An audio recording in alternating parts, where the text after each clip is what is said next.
assists, second time in steals, 12-time All-Star. No ring, but one of the greatest point guards ever. Winter Olympics, Italy leads the medal count. We'll get into some of that and where Team USA is. Are we just stacking silvers or just not finishing? That's one of our stories. NFL power move today. As the league banned the NFLPA's public team report cards, no more grades, no more rankings, and this hits home. The Cardinals were near the bottom when this all got started. Facilities have been upgraded. The food's improved. Perception, we'll dive into that conversation today. Super Bowl math gets a little wild as Sam Darnold wins the Lombardi in California and may have lost $71,000. We'll get into that. What a joke that is in California. NBA All-Star Weekend in Los Angeles. USA versus World. That's a new format, but we got some big injuries. First year off of TNT. Got our sports shuffle today. We'll be all over the board on that. It's Friday the 13th, and we have some of the top horror films. So we'll have some fun with that. So a very busy show. Got some guests to get into as well. James Jones in the 3 o'clock hour. Rob Fredrickson in the 2 o'clock. And then coming up here in about 20 minutes, Sean Salisbury. But let's start with Chris Paul, who has officially announced his retirement after 21 years in the NBA. News comes immediately after he was waived by the Toronto Raptors earlier this afternoon. He was with the Clippers, if you remember. It was supposed to be like one of those farewell message tours, but he put on Instagram today, "This is it. After 21 years, I'm stepping away from basketball. I'm filled with so much joy and gratitude." So not a good way to end. If you recall, in the offseason, he rejoined the Clippers on a one-year deal to finish his career, and then he clashed with Tyronn Lue and eventually was sent home by the team.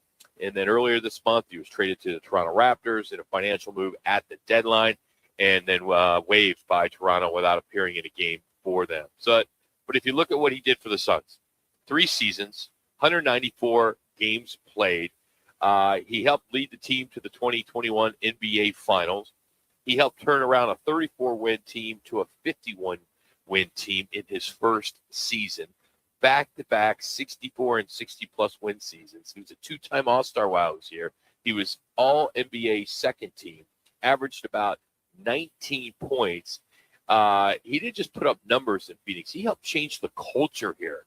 From a lottery team to a finals contender overnight, it was something he did. No ring, of course, in his career, but CP3 was definitely someone who made a quick stop here in Phoenix, but did a hell of a job. Boy, he really did. And I got to tell you what, also getting the most out of DeAndre Ayton, holding him accountable, getting him turned around. But what an elixir for Monty Williams as the head coach to bring CP3 in. And to your point, Rock, to get this team turned around, get the culture turned around, get the most out of every player on that court. Because if we remember, guys, I mean, it was pretty much, aside from the COVID year and playing in the bubble, they missed the playoff by, one game. They were 8-0. He comes in the next year and literally gets this thing turned around. Then he takes them to the playoffs against the Milwaukee Bucks. The following year, he was on again, off again. And then he was sick for the semis that following year. When I think of CP3, I'm like, if you're a Suns fan, which I am, hallelujah. Thanks for coming in. Thanks for choosing the Phoenix Suns over areas that you could have gone to and basically getting this turned around and getting the Suns team back to an NBA Finals, which they had not been a part of for many, many years. So I think of CP3 with a lot of fondness. Not quite the farewell tour I'm sure he would love to have had. And this whole thing with Tyronn Lue and the headbutt he had with the Clippers, they really haven't come out and said what that was. But unceremoniously gets traded, moves on, says, you know what, enough's enough. And I think, I really quite frankly think, if CP3 wanted to be a head coach or a general manager, he'd do a great job because the way he got players involved, the way he led, the way he got clutch points in those final minutes or set the tone in the final minutes was just exponentially is what turned it around for the Suns team to say, hey, look, we can do this. And how fun was that for him to go into the Clippers and beat them for the Western Conference Finals, being a former Clipper, and then the way they won it before they moved on and took on the Milwaukee Bucks in the finals. So hats off to CP3 with a great career. Gets waived through the league by Toronto. I doubt anybody picks him up, but if they did, they have to let him clear waivers. Yeah, he retired. Yeah, he retired, but never say never, Rock. Some of these basketball 21 players. 21 years? Come on. Well, if they need a guy to come off the bench and to kind of stabilize the team and get a team back in the fold, get them back in the swing of things, he could do that. But watch him the last couple of years, you just saw he just didn't have that fourth gear these last couple of years. NBA, of course, this week dropped the hammer on tanking, finding the Jazz $500,000 for conduct detrimental to the league. The issue, in back-to-back games against Orlando and Miami, they sat some of their players for the entire fourth quarter of close games, their top players. And under the NBA's player participation policy, which was implemented about 2 years ago, it prohibited from shutdowns or giving star players those days off, especially when it had to do with a team that was in the game. You don't take a guy out unless he's hurt. And the NBA comes down, I don't know, $500,000 is going to make much of a difference. But you got a Utah team which is clearly rebuilding. They put their stars on the bench late in that game. The young players in their core scored 24 of the team's final 30 sports, and they won the game, though. That's what's so interesting about the Miami part of that back-to-back. They ended up winning the game. How do you put teeth into this, Roc, that you would just hope? I mean, it was so blatantly obvious what they were doing. I mean, $500,000, okay, for an owner, that's chump change. These guys are billionaires. I mean, how do you put teeth into something to this that really drives the point home? Suspend the players, suspend the owner, suspend the general manager for a week or 2 weeks. I don't know, that because Adam Silver, I'm sure, is getting frustrated, but I just think that there's got to be more teeth to it than just a fine. Now, he has put the stipulation there. You have to play so many games to be recognized as an all-NBA player or MVP. I get that, and I see that. And if guys are seriously hurt and injured, that's something you look at. Jalen Green, case in point. We looked at some of the other guys these last couple of years for the Phoenix Suns or anybody. But there's just got to be more to it to where fans of those teams go, you know what, I'm paying good money. These guys are sitting here and there. There's no accountability.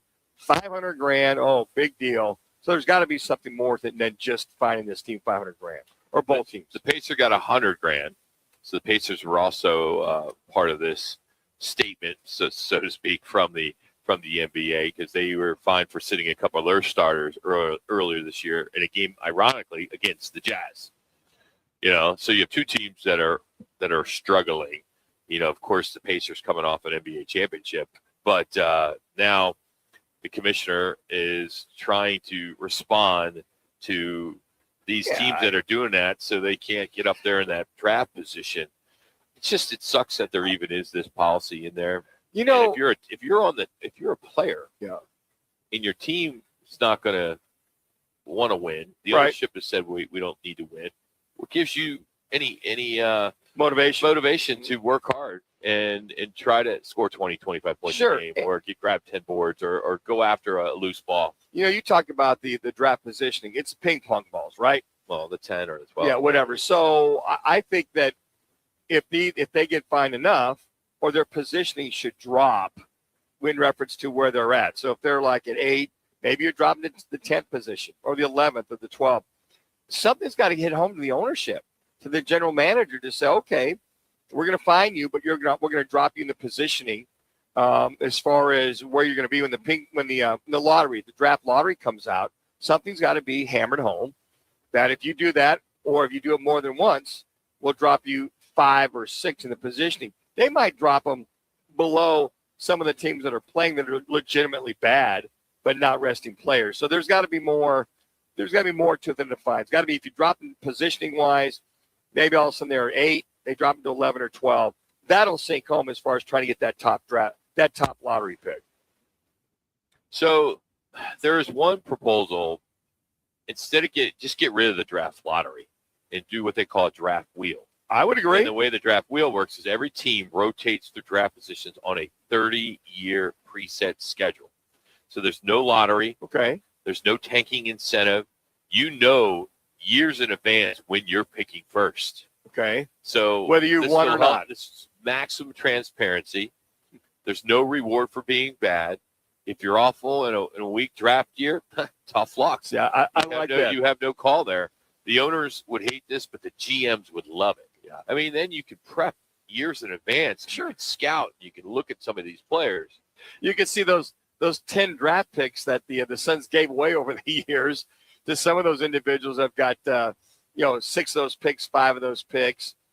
And if you know ahead of time, strategically, to your point, Rock, about the general manager going, okay, in 2 years, we're going to have that number 1 pick. Yeah. Let me set the mark or the tone to make some trades and acquire maybe 2 or 3 more picks. So I got the first, I got the second.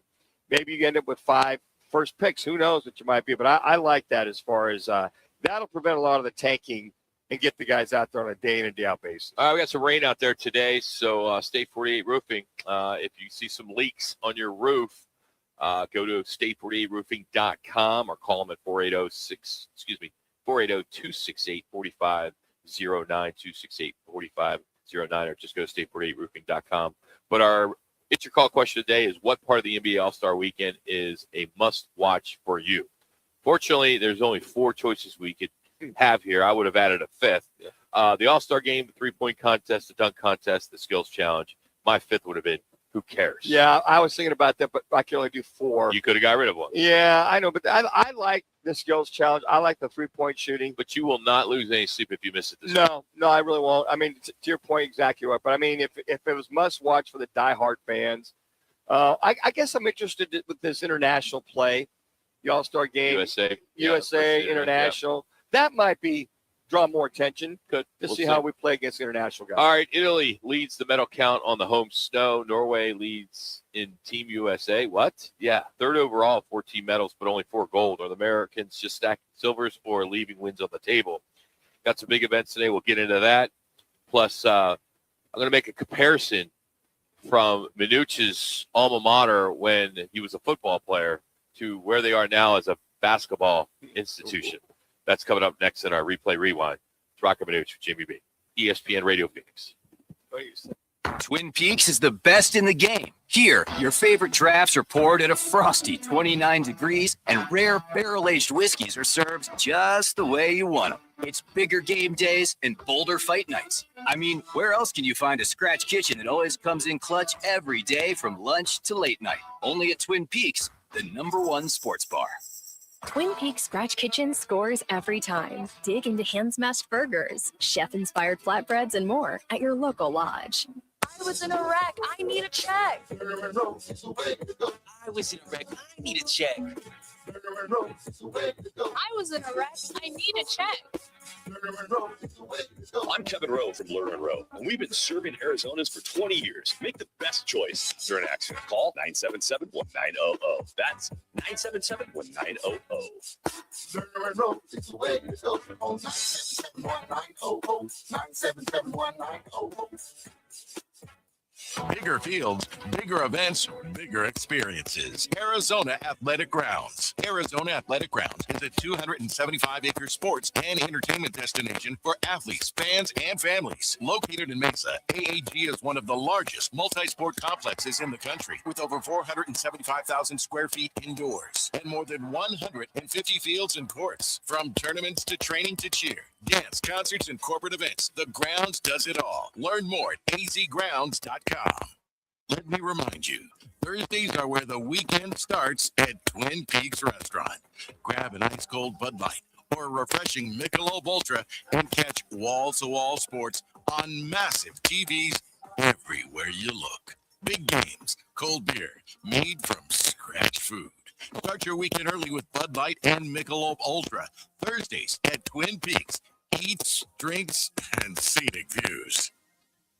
If you own a home and need cash, you can unlock thousands of dollars from your home equity quickly and easily. Call LendGo today at 888-420-4556. At LendGo, you can find out how much cash you could get with a home equity loan in just 2 minutes. It's free. There's no obligation, and it won't affect your credit score. Use the money for anything. Pay off high-interest debt, make home improvements, or just give your budget some breathing room. Best of all, you keep your low mortgage rate while you're getting the cash you need. See how much you can get today. Call 888-420-4556. That's 888-420-4556. Or visit lendgo.com. That's LENDGO.com.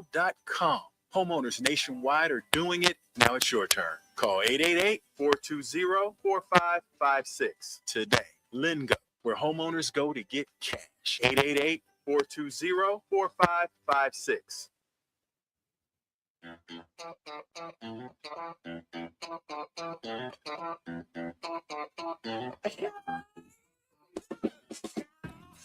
It's Friday, and the guys are live from Wright Toyota. Right on the corner, right on the price. Wright Toyota, located at 77th Street and Frank Lloyd Wright Boulevard in Scottsdale. Now back to the guys on ESPN 620. History is written in stone. This stone could write history. This needs a piece of the 8-foot.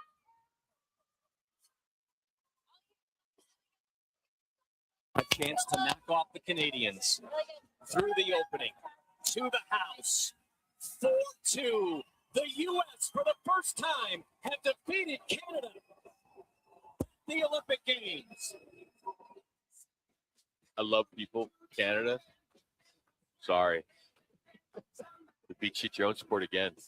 We kicked your butt in your own sport. Curling. How about that? What does this world come to?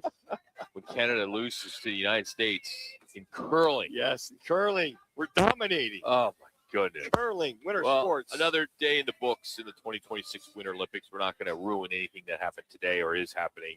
But the host nation is on top after the completion of competition yesterday. Italy leads the medal table, 17 total, 6 gold. Norway is right there with 14 medals, actually leads in gold with 7. USA sits at third overall, 14 medals, 4 gold, 7 silver, and 3 bronze. So U.S. is piling up on podium finishes, just not converting enough to get the gold. So rounding out the 5, Austria at 12 medals, Japan is 10. And for Canada, 7 total medals, still no gold. Again, going into today, you got more than 90 countries competing across 116 events over the 16 days. Today, there's the men's 10K cross skiing. They got some speed skiing, some snowboarding, figure skating for men, free skates, the skeleton final heat, men's snowboard half pipe final today. Again, all of this is across the NBC networks and Peacock. So USA Today hockey was on yesterday, as we all saw that. They were victories in their game. No challenges there. I believe they're getting ready to play right now, if I'm not mistaken, or going to be playing. Yeah, I'm not looked up. I just looked at the scoring that we had last week. Just take a real quick check as far as today is concerned. So far, they're playing. The women are going right now. Yeah, Okay. yeah. So men must be later. But, upcoming, you think what's going on? We'll have it in our own backyard twice in the next, less than 9 years. We'll have the Summer Olympics next summer in July over in Los Angeles. Then they'll go to the French Alps for the winter in France. That'll be kind of cool in 2030. Then Australia for the summer in 2032. Then Salt Lake City, February of next year. Thank goodness it's not this year. They have no snow. Yeah. No snow up in Utah. Well, and up in Milan too, up until about 4 months ago, they were light with the snow too. They brought in, they create a lot of artificial snow, but they finally got a heavy snow season about 3 weeks prior to the Olympics, as far as that put together. The one thing it's interesting to hear that curling, the call of the girls behind, as far as the voicing is concerned, about keep it online, brush it here, brush it there. As far as the brushing is concerned, just the control and the verbal communications that they're given to the individual that's doing the brushing, as far as outside, inside, keep it online, security line. It's fun to hear them as far as they're controlling how hard or where the individual should brush in front of the stone. So Kansas State is a very bad basketball team. Oh, we're sucking gas, Rock. And there is some turmoil. There's a paper bag protest. The other day, we didn't get a chance to do it yesterday, but never too late to kind of poke the bear with Manuch's alma mater. Mm-hmm. Thank you. We have a viral outburst, a 29-point blowout at home. Coach Tang blasted his own player, stating they do not deserve to wear this uniform, and that none of them or most of them will not be back next year. So we have 2 clips we'll play. We'll play the one with this regarding the uniform, and then we'll get into the brown bags. But here's the first one. This was embarrassing. These dudes do not deserve to wear this uniform. There will be very few of them in it next year. I'm embarrassed for the university. I'm embarrassed for our fans, our student section. It is just ridiculous. We got practice at 6 a.m. tomorrow morning, and we will get this thing right. I have no answer, no words. So you got. Also, you mentioned 6 a.m. Practice, and I guess he had his players run the stairs of the Coliseum there roughly 70 times. Mm-hmm. Yeah, it's almost a little Bobby Hurley-esque as far as his comments after we heard Bobby, was it 2 weeks ago, dressed down the team, the fans, where they are. And Jerome Tang's one of the finest coaches out there. This year they've just haven't had the players. The bags thing, when I saw that during the game, I'm like, wow. Let's go to that tape, because the student section were wearing these brown paper bags, a sign of protest, some messages calling for Tang to be fired. I'll tell you why Tang's not going to get fired after this clip. Yeah, I'd wear a paper bag too if I was them. Thanks a lot, fellas. God bless. Not a smart response there. No. But if they would fire him, it would be costly. His contract extension, which runs through 2030, reportedly includes a buyout of approximately $18.7 million if terminated without cause before May. He ain't going anywhere. No, now they're going to get blown out tomorrow against number 3 Houston. So if you're a gambler, put your money on Houston. They're going to roll them. And it says, to your point, then you got Baylor, then you got Tech a week from tomorrow. You go on really throughout the rest of the year. And you finish up with your rival KU. I mean, it's not going to get any better. So Gene Taylor, who is here, now the athletic director there at Kansas State, not going to pay it out. I think that what he'll probably do is a lot of those young men will be gone. Go out there and put that NIL money out there to get some talented players. It was just, a couple years ago. There are K-State Wildcats. We're looking to make a run in the tournament. Yeah, your lead 8 and your coach, and he was coach of the year. Coach of the year. Dave Smith. Yeah, that was 2023. Yeah. So it was 3 years ago. So for a lot of the guys in the know on the text chain, if you will, it's just been the kind of guys they've been recruiting are the guys that haven't come through. There's a couple guys I think he might have, before the season started, might have sent home. But it's just been a rough year for that program as far as finding the right combination. And, yeah, Jerome Tang's not going anywhere. Whether the fans there like it or not, he is not leaving. He's an outstanding coach. And I don't know, Manuch. I mean, he could be a one-hit wonder. You had one good season with him. After the Elite 8, you guys got to the NIT. Then the year after, you don't go to any game. You're under 500. This year, you're under 500. You've only won one game in Big 12. Maybe he's not as good a coach as you think he is. Well, and there's an alumnus out there, not you, but there's one that's got some money, and it's going to buy him out, and then he'll go somewhere else and probably become a good coach somewhere else. That'd be a big number. It'd be a big number. I put it this way. We haven't seen this kind of, and you alluded to it a little bit earlier about the way our football program was before Bill Snyder took over. I mean, we were our K-State program when I was in school, they were thinking about kicking us out of the Big 8 and sending us down to the Southwest Conference with teams like, the Southwest, the old Southwest Conference.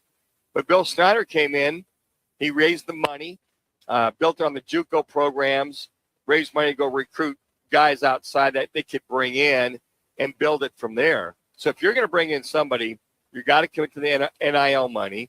You got to bring a guy in that you can pay. You got to pay his assistants. So I think by now, Gene Taylor, if he's the one that provided the extension to go ahead and keep him, there's got to be some changes, whether it's assistant coaches, more NIL money. I doubt that they have a buyout, but it's just we're on tough time. This is circa mid 70s, early 80s as far as the K-State football program is now upon the basketball program at K-State. Today's Replay Rewind is brought to you by the law offices of Lerner in Rowe. Correct. Need a check. Make one call. That's all. 602-977-1900. And always at lernerandrow.com. Lerner and Row Gives Back Golf Tournament is coming up at the end of April, so if you go to lernerandrowgivesback.com, you can see what's going on in regards to the golf tournament. I think it's their 12th year, 13th year. 13th year. 13th year, so good stuff there. We are going to catch up with Sean Salisbury. Two big topics. The one is the Big Ten, floating a 24-team college football playoff, and it's on paper. The other is the NFL, the news today that they won their grievance regarding the NFLPA report cards. And if you recall, those report cards had to do with the franchises. And the Arizona Cardinals have been the bottom five, fifth place, I should say, bottom five of that report over the last 3 years. To the point where 1 year, I think they were 31 out of 32. They were. And it could be very positive for the Arizona Cardinals in free agency. These report cards allegedly get out, and these players see these report cards on how bad these organizations are when it comes to their facilities, when it comes to how they treat their employees, family treatment, how they, how's the food and beverage and the nutritionists and all that other good stuff. So the fact that report card will not be coming out anymore is clearly a win for these teams and a major loss for the NFLPA.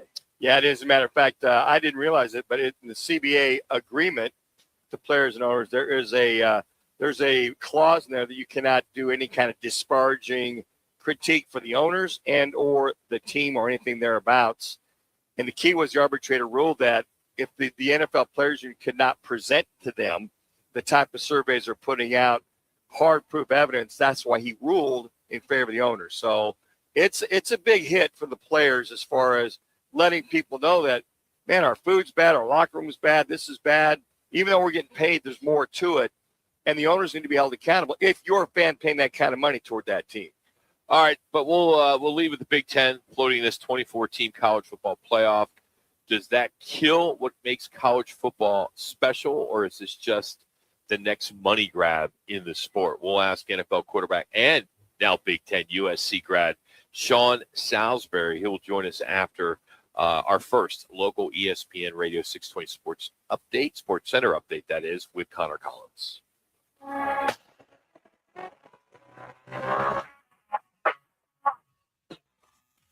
It's now time for your Roc and Manuch with Jimmy Beasley, ESPN 620 Sports Center update. I'm Connor Collins. The Arizona Cardinals have finalized their coaching staff, retaining Nick Rallis as the defensive coordinator after going through a full search, meaning all of Mike LaFleur's coordinators are now officially in place. The Cardinals are also hiring Michael Giobril as the new special teams coordinator. The former New York Giants special teams coach previously worked with LaFleur during their time with the New York Jets. And Arizona is also adding Matt Schwab as the quarterback's coach, rounding out the offensive staff as the Cardinals move into the next phase of the offseason with the Combine 2 weeks away. This weekend is better at Twin Peaks, and nobody does sports like Twin Peaks. Nobody. Catch the action at 5 Valley locations. Enjoy all-day specials on ice cold draft beers, buckets, and specialty cocktails. Pair it with scratch-made bites that actually satisfy, and you've got the ultimate game day experience. Twin Peaks. Eats, drinks, scenic views. Sean Salisbury joins the guys next. Looking for the perfect place to eat, drink, watch the game, and keep the night going? That's Backyard Desert Ridge. Enjoy elevated bar favorites and a killer drink menu. Catch every play on 40-plus HD TV or 4 massive LED walls. Then challenge your friends to a game of your own. And when the game ends, the party keeps rolling with live entertainment and DJs nightly. Backyard Desert Ridge. Comfortably familiar, always exciting. We'll see you in the backyard. Join us for the President's Day weekend sale at Vans Golf Shops by Worldwide Golf. Don't miss incredible deals like 25% off all clearance apparel, 20% off all clearance bags and shoes, and top-line Prior Gen Callaway TaylorMade Brickstone golf balls now $44.99 per dozen. Swing into Vans Golf Shops by Worldwide Golf for the President's Day weekend sale. Trusted by golfers since 1963 and home to the legendary 90-day satisfaction guarantee. Get there. With Sun Devil women's basketball, it's not just a game, it's a show. The speed, the swagger, the no-look passes that make the crowd gasp, the intensity that feels like it could light up the court by itself. Every night, this team brings fire, fast breaks, big moments, and defensive energy you can feel from the top row to the hardwood. If you want basketball with heart, pipe, and pure showmanship, you want Sun Devil women's basketball. Get your seats now at sundeviltickets.com. Game on Peoria. When it's time to eat big, drink cold, and watch every play, make it Big's American Bar and Grill in the P83 district. Big's is serving up huge portions of your favorites. Burgers, wings, nachos, plus a full bar and TVs everywhere you look. And don't miss happy hour Monday through Thursday, 3 to 6:30 p.m. with $2 off well drinks and $2 off domestic drafts, plus daily specials all week long. Bring your friends, grab a seat on the patio, and settle in for the game. Big's American Bar and Grill, where Peoria comes to play, eat, and watch. Phoenix, if you need a plumber, call the team that does it the right way. Victory Plumbing, Arizona. It's particular plumbing for particular people with upfront pricing before the work starts. So there's no surprises when the job's done. And here's a deal just for listeners. Tell them you heard Victory Plumbing on Roc and Manuch with Jimmy B, and they'll waive the service charge. For leaks, clogs, water heaters, or anything plumbing, book today at victoryplumbingarizona.com. ROC number 268603. This President's Day, if you're shopping for a new truck, SUV, electric vehicle, or crossover, you owe it to yourself to check out your Valley Chevy dealers during the President's Day sales event. Drive yours away this President's Day. Live life bigger in a Traverse, or the roomy and dependable tracks where versatility meets agility, or the Silverado or Colorado trucks that fit your lifestyle. Don't miss out on the chance to drive yours away this President's Day. See your Valley Chevy dealers during the President's Day sales event going on now.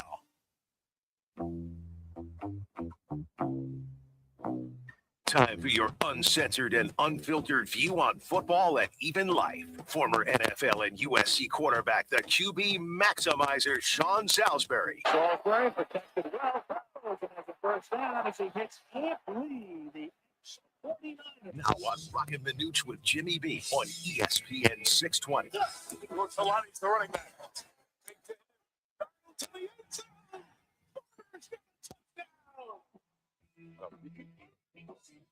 All right, college football shakeup, 24-team playoff. What used to sound like a joke, it's now on paper. According to ESPN, an internal Big Ten document outlines it, a possible 24 college football playoff. And our next guest is clearly a Big Ten guy. He went to USC. I mean, that's USC's Big Ten. Pac-8 at the back in the Sean day. Salisbury joins us. So, Sean, does a 24-team college football playoff water down the regular season? Or you, as like myself, have a master's degree in sports management? Hey, this is the evolution of big business football. Yeah, well, those of us in the industry that have master's degree, I know there's very few of us, but those of us who do, we'll talk over all you lower IQ amateurs in this segment. No lie heard on the Masters, and no lie heard on the water it down. You know, the regular season obviously watered down. I think it's too many. I can tell you this, and I'm going to say this as loud as you can hear it. At no time in your lifetime will a 24th seed in a football tournament win the national championship. They can't. They'll win a game. I have always said this, when you're building these playoffs, and I know the money and more the merrier, that's big. Less is more when it comes to this, because in a basketball game, you get one guy, Steph Curry, is it VCU, I think it was, or was he at VCU? Well, I can't remember where Steph went to college, but you get Larry Bird at Indiana State, good teammates, but a great player. The one guy can change the whole course of a tournament. You can get 3 or 4 upsets. We've seen that type of team go to the Final Four. Football's not happening. You may get an upset, but imagine, use Arizona State, as good as Kenny's had that team when they were in the playoff last year. They may, if they beat Texas and roll on, to do that 4 or 5 times, just on attrition and they're a Power 4 school. I just don't understand how we think that the 24 seed is going to find a way to go just depth-wise alone. 4, 5, 6 wins. It's a virtual. What would that take? 5 wins? You got to play 5 games? Wins. Yes. 5 wins to win a national championship. It's not happening. An upset? Yes. So my question to the folks, remember now, we've got an NC2A and coaches at times that they encourage 9 games and you can still redshirt. So when you hear this stuff, it shouldn't surprise you. Anytime they can, if you told them they could put 64 in, they would do it. I'm just telling you, they would do it. So this is too many. I mean, we have 12, 16 without a bye. Okay, I'll maximize it to there where one plays 16. Well, Sean, what's the advantage of being number one? Well, I don't trust the committee anyway most of the time. The advantage is you get to play the 16 seed. So that's why you want to be the 1 seed and play a home game. But for me, give me a team that would be my Trojans. They weren't going to win 5 in a row this year as an 18 seed. They just weren't. Now, maybe in another year. It's just the depth of trying to do that. That'd be 5 upsets. Not like college where one guy, you can have great quarterback play and ask Josh Allen and lose in a playoff game in football. You cannot survive one dude or one and have an out-of-body experience as 5 weeks in a row. Injuries, attrition, whatever that is. So if you're just saying we're getting these teams in for more money, optics, for conferences, and because we want to see them win a game, maybe 2, SMU last year, even though they got beat in the first round, they weren't winning 5 in a row if we had 24 teams. They're just not. They're not. It's going to be every year. It is going to end up being the 10 that you can. Ohio State, Michigan, Southern Cal, LSU. Every now and then, a team will still jump in and win maybe 2. But to upset somebody 5 weeks in a row, Ohio. See, here's your schedule. You play Ohio State, LSU, Alabama, Georgia, and your lightweight one's USC in an off year. You think you think I don't care who you pick, the 24th ranked team in the country this year. Go on your AP poll, look at that, and tell me they're JMU. running through 5 straight. Who was it? It's JMU. Okay. Well, first of all, they didn't win. They didn't win the first one.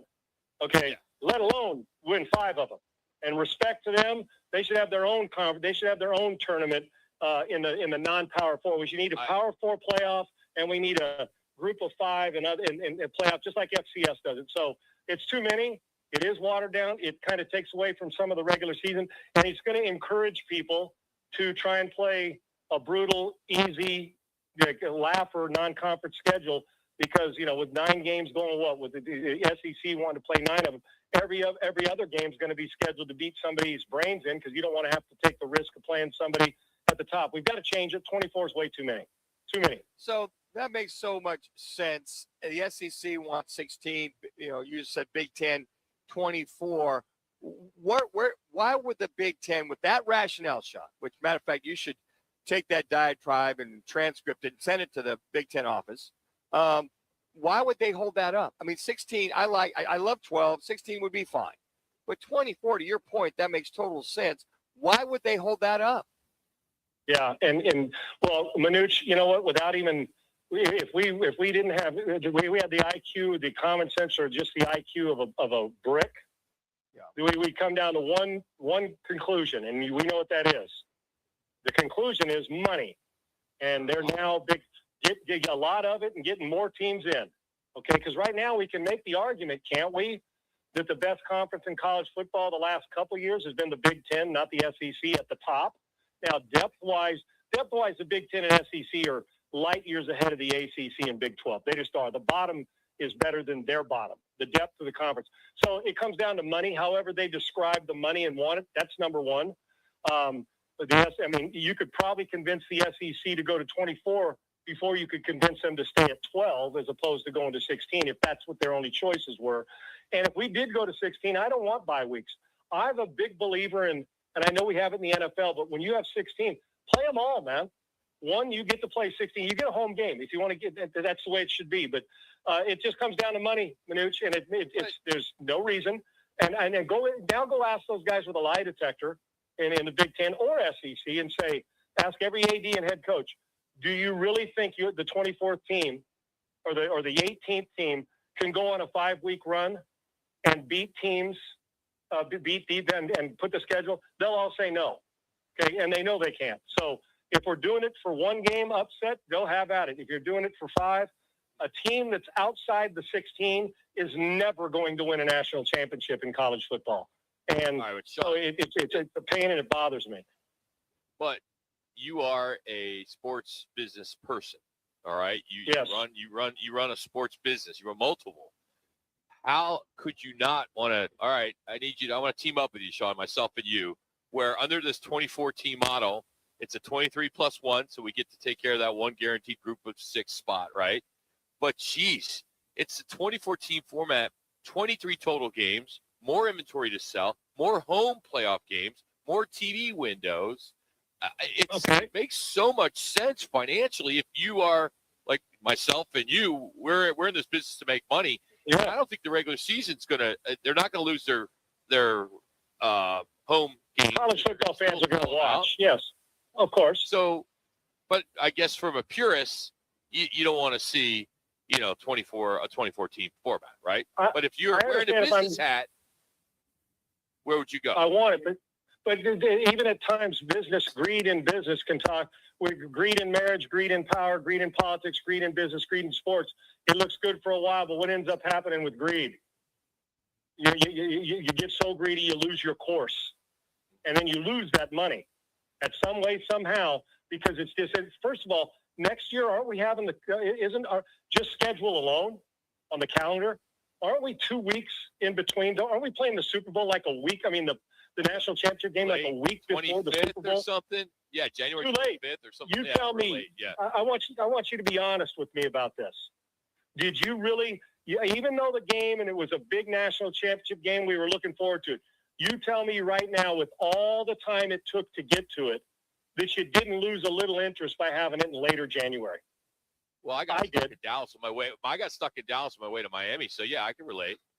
I mean, and just to the point where it just didn't have the same, and it may have been Indiana, it just didn't have the same. There's a lot of reasons as a business person to say, of course I want more money. Of course I want to make it bigger business. Of course I do. But there's also, to me, there comes a point in time when as a purist, you can be a purist with some out-of-the-box thinking, but do we have to have greed all the time that everything we do gets ruined by money? We've already tried to ruin college football with NIL and transfer portal and no salary cap on that. We're trying our best to make it more miserable and tougher. And now you want to add more teams, which lengthens the season, which, if you take away regular season or you start it, push it back. Are you ready for college football August 8th? I'm not. I'm not. Even that last week and all, okay, that's about the time. So, I get the business model as a sport management guy, but really in college football, and in truth, I don't even like giving automatic qualifiers, Roc. I don't. Okay. I don't like having an athletic director from USC or Michigan. A Power 4 athletic director should not be on the committee. Or even in the conference, you should have. There's enough able-bodied people that know football and know business not to have a conflict of interest. Because if I'm USC's athletic director, I'm leaning in the Big Ten and I'm leaning towards a team that may not make. That's not right. It is a conflict of interest. So I wouldn't have it that way, and it becomes I wouldn't have any bye week. I wanted to play them all, and I think that we get to a point where we're like, okay, we're making more money, but are we losing what the real reason? And I know everybody thinks it's money. The real reason and what college football is all about. A bye week or a home game, I get. But think about how you're going to have to schedule this and to keep interest. And remember, they complain about all the academics. Well, You just want to keep adding more teams? You want to keep adding more teams and keep doing that? And I know it's business model for those two conferences and for anybody else because it's more money, more teams, more visuals, more games. But more isn't always better, man. It's just not. And you're basically saying, well, we only know 8 of them can win it. But the other 14 that are in it, man, it's just about the money. And I get it. But from a business model, we're trying everything we can to ruin college football instead of get something that's sustainable. Right now, the transfer portal, NIL, and continuing to add more teams is nothing more than optics, money, and it's not sustainable. College football can't sustain itself the way it's going. Just like the salary cap in the NFL with quarterback play or pay can't sustain itself. You're going to have a salary cap just for the quarterback separate as opposed to the rest of the guys because eventually we're 5 years away from a $90 million quarterback. What are you going to do with the rest of the salary cap? So the greed isn't always good, although more is better. It's college football. I don't believe it's better. And I think at 16, everybody's fine. You don't want the world to say, good gracious, we're doing this now. Because I don't want an automatic. I know you guys got to go. I don't want an automatic qualifier because I want the committee, and that was my point about getting the right committee, that I want the 20, if you're going to do 16, give me the 16 best teams. JMU wasn't one of the 16 best teams. I'm sorry, they just weren't. They absolutely weren't. Well, what about the small guy? Well, if the small guy like Central Florida goes undefeated when Scott Frost was there, then there's a spot for him. But we're not putting you in because we're obligated, because I can tell you this, the small guy's got to be really special, and I know it's a bummer, but that's just the way it is. They earned it under the rule, but we did not have the 12 best teams in college football in the playoff this year. We did not. So that's my goal. I want the 12 best for the right price. Sean, as always, buddy, thank you. Any big plans for the 3-day weekend? Nope. And remember this, I'm just going to play golf and hang around and do my thing, watch the Pebble Beach tournament, AT&T. That Valentine's Day is not a sweetheart's holiday. It's a female holiday. Make no mistake about it. Absolutely. I couldn't agree more. You know what? Just as overrated as New Year's Eve, amateur time. So there you go. Yeah. And one last, we'll leave you with this. Like Manuch and his bride, they sit on the same side in the booth. Oh, yeah. I'm all over that. Oh, yeah, I know, staring into each other's eyes, telling her how much they love each other. I'm not saying it's not good for camaraderie, but Manuch, try this. 364 days a year, get her flowers and chocolates, and on that one day, just ignore her all day. You'll go further with it because it's too cliche on Valentine's Day, right? Yeah, that couch isn't big enough for me on that bad boy. I'm not sleeping on it. Brother, try that one and watch that doghouse that you'll be living in for about the next 3 months. So there you go. See you later, buddy. Thank you. All right, guys. Thanks. See you. Sean Salisbury, you got to check out his new podcast. It's called Unpaved, and it's on YouTube. It's on 11 o'clock daily. He's also the national football director of NSR, National Recruiting. But you can follow him on X at Sean Unfiltered. All right, this is wild. Super Bowl 60, of course, Seahawks win. Sam Darnold lifts the Lombardi. But because the game was in California, and it's going to be in California next year, he may have lost money just playing in it. The ring is going to cost him cash. Wait till we break this down, because it is nuts. It's Roc and Manuch with Jimmy B from Wright Toyota. Now open in North Scottsdale, it's the Orangedale Lounge. ODs, right off Thompson Peak and Bell, next to Bash's. Your new favorite dive bar has arrived. Cold drafts, chill vibes, always affordable prices, and the OD Mug Club, a one-of-a-kind membership you won't find anywhere else. No frills, just great people, ice-cold drinks, and a bar that feels like it's always been there. Follow at OD Scottsdale and get the scoop at orangedalelounge.com. Orangedale Lounge. Dive in and drink up. There's nothing like it. The rush when the band plays, the roar when the Sun Devils take the court, the energy that shakes the building and pulls you to your feet. This is Sun Devil men's basketball, where every night brings the sound of something electric, something unpredictable, something you have to feel to believe. From the first tip to the final buzzer, Sun Devil Hoops is where passion lives. Be a part of it. Bring the noise, and let's light up Desert Financial Arena together. Get your seats now at sundeviltickets.com. Arizona's headquarters for Toyotas is Wright Toyota. Hey, Rock, for my friends at Wright Toyota in Scottsdale. You will always find the right deal at Wright Toyota. Wright Toyota has been driving Arizona's home for years with their amazing service, pricing, and great selections. I encourage you to discover the difference at Wright Toyota. Make the right choice, Wright Toyota, just off the 101 on Frank Lloyd Wright Boulevard, and always online at WrightToyota.com. The right price, the right selection. Check out WrightToyota.com. Let me remind you, Thursdays are where the weekend starts at Twin Peaks Restaurant. Grab an ice-cold Bud Light or a refreshing Michelob Ultra and catch wall-to-wall sports on massive TVs everywhere you look. Big games, cold beer, made from scratch food. Start your weekend early with Bud Light and Michelob Ultra. Thursdays at Twin Peaks. Eats, drinks, and scenic views. Another Arizona storm season's rolling through. Before the next big downpour hits, call State 48 Roofing for your free roof inspection. Whether it's cracked tiles, flat roofs, or old shingles, don't wait for leaks to show up. State 48 Roofing is Arizona's #1 referred roofer. Trusted for over a decade in both residential and commercial roofing. Protect your home, protect your business with State 48 Roofing. Visit state48roofing.com or call 480-268-4509 today. Nobody does happy hour like Twin Peaks. Nobody. Whatever you're craving, we've got it. Tequila cocktails, premium bourbon pours, and top shelf spirits served over ice balls that hit just right. Local craft beers and handcrafted whiskey cocktails, yep, all here. And with 5 Valley locations. And don't forget the teeth-chattering 29-degree drafts we're famous for. Pair it all with scratch kitchen bites that actually satisfy. From shareables to hearty favorites. When it comes to happy hour, Twin Peaks doesn't play. Twin Peaks eats, drinks, scenic views.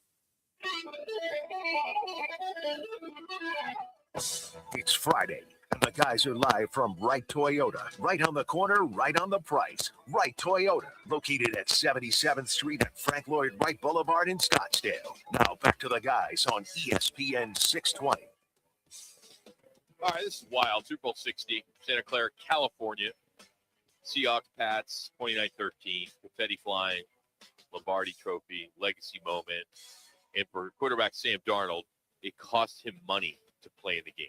Now, let me explain the numbers. The Super Bowl winner bonus is $178,000. Very nice. Sounds great. But California has one of the most aggressive jock tax laws in the country. Because the game was played there in Levi Stadium, he was taxed based on duty days. That means every work day spent in the state, if it's practices, media day, walkthroughs, game day, 8 total days. Ooh. Here's the kicker. They don't just tax the bonus. They calculate a percentage of his entire $100.5 million contract. So California's top rate is 13.3% plus disability insurance. Estimated state tax bill for him Super Bowl week, $249,000. So do the math. He gets a $178,000 bonus, has a $249,000 tax hit, net result, negative $71,000. He literally lost money to win the Super Bowl. Now, I'm not going to cry for him because we're not going to send out the plate, the collection plate, right? Because the GoFundMe page. Because he made more than $40 million in 2025 in cash. He had a $32 million signing bonus. He had $4 million incentives. He's eligible for a $15 million roster bonus. So he's fine. But this highlights something bigger. The California's tax system absolutely hammers high-earning athletes during one-week events like the Super Bowl. Now, this hit both teams. Look at some other numbers. Milton Williams of the Patriots, nearly $29 million cap hit. His bill likely wiped out the loser's bonus and then some. Drake May, lower salary, about $4.1 million. His California tax was about $20,000. So even with the loser's bonus of $103,000, he actually walked ahead, with some cash. But these are tough.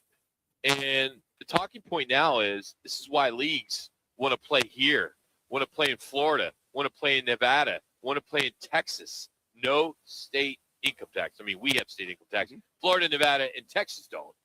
But you wonder if this is going to be something that people will start talking about is should the NFL factor tax environments for Super Bowls? Well, I quite frankly, I think that they'll probably negate that because they figure, to your point, the players make enough money. But if you got to go play a game and you got to pay out of pocket $71,000 to go there for the whole week, they got their Sunday or Monday, and you're basically going there and you're going to have to pay a tax hit of $71,000. So you paid $71,000 for that ring? Yeah, for that That's ring.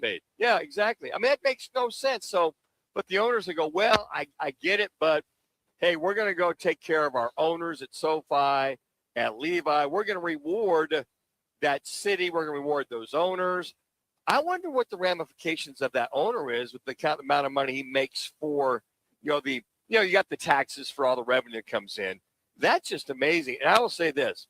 It must have been maybe 12, 15 years ago, where as an athlete, I know football, that every state you played in, you had to file a 1099 with every state. When I was playing, yeah, but when I was playing, you never had to do that. You just whatever state. If I was at the Bills, just New York, or if I'm in Toronto, I'm just in Canada.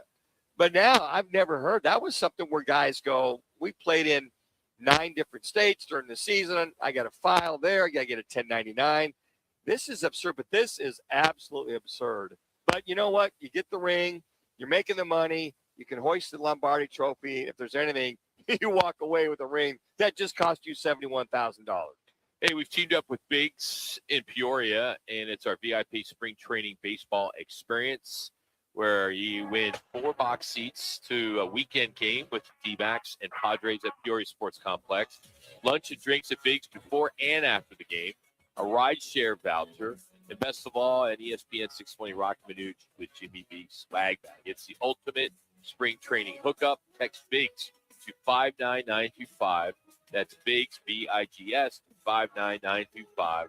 Winner will be announced at the end of February. And when it comes to game day in the West Valley, if you're going to be heading out to spring training games to watch the Padres or the Mariners, only one place to go before and after the game. And that, of course, is Biggs American Bar in Peoria. Wall-to-wall TVs, cold drinks, and great food. Absolutely great food. All right, Rob Fredrickson's going to join us. It's Friday the 13th. We're going to get into that. And pickleball. Huge full-blown senior brawl that broke out. But first NBA All-Star Weekend. We'll get into that next. Where's the buzz? Roc and Manuch, Jimmy B. From right to you.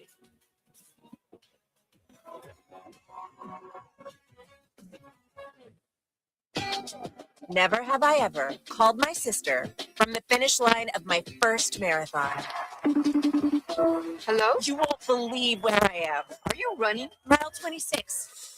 I'm going to make it. Switch to T-Mobile's 55 Plus plan and get iPhone 16e with its advanced camera system on us. Plus, 2 lines for just $30 a line. Guys, I can't believe it. I knew you could do it, babe. That was amazing. Mom, how do you feel? I feel great.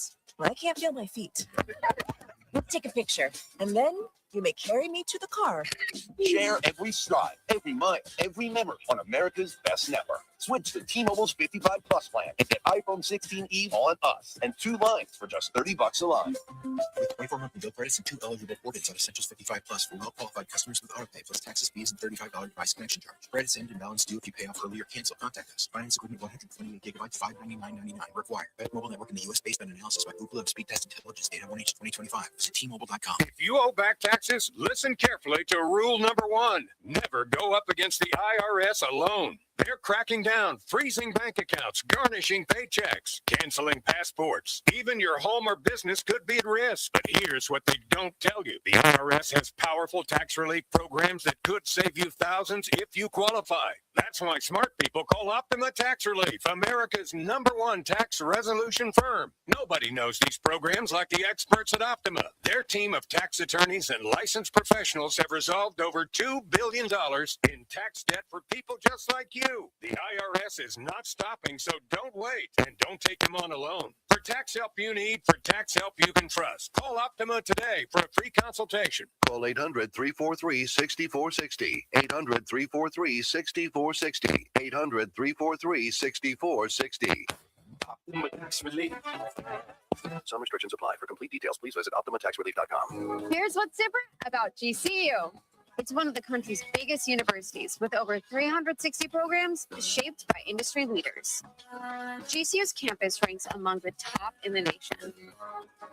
Most of all, GCU cares about affordability. The average federal and private loan debt for GCU undergrads is lower than the average for private nonprofit 4-year universities. Find your purpose at GCU. Visit gcu.edu. Need to feed a crowd? Let Venencia's bring the flavor to your next event. We know you have a lot of options when feeding a large group. Ordering directly from Venencia's means you get the best service and the absolute best pricing. There's no per-person fee. Just tell us how many people you need to feed, and we'll come up with a perfect plan to ensure everyone's well-fed and happy. Grad party, office celebration, family reunion. Invite Venencia's to the table. Text catering to 411-24/7. That's catering to 411-247 or Venencias.com. KTAR AM Phoenix, Arizona's home for the worldwide leader in sports, is ESPN 620.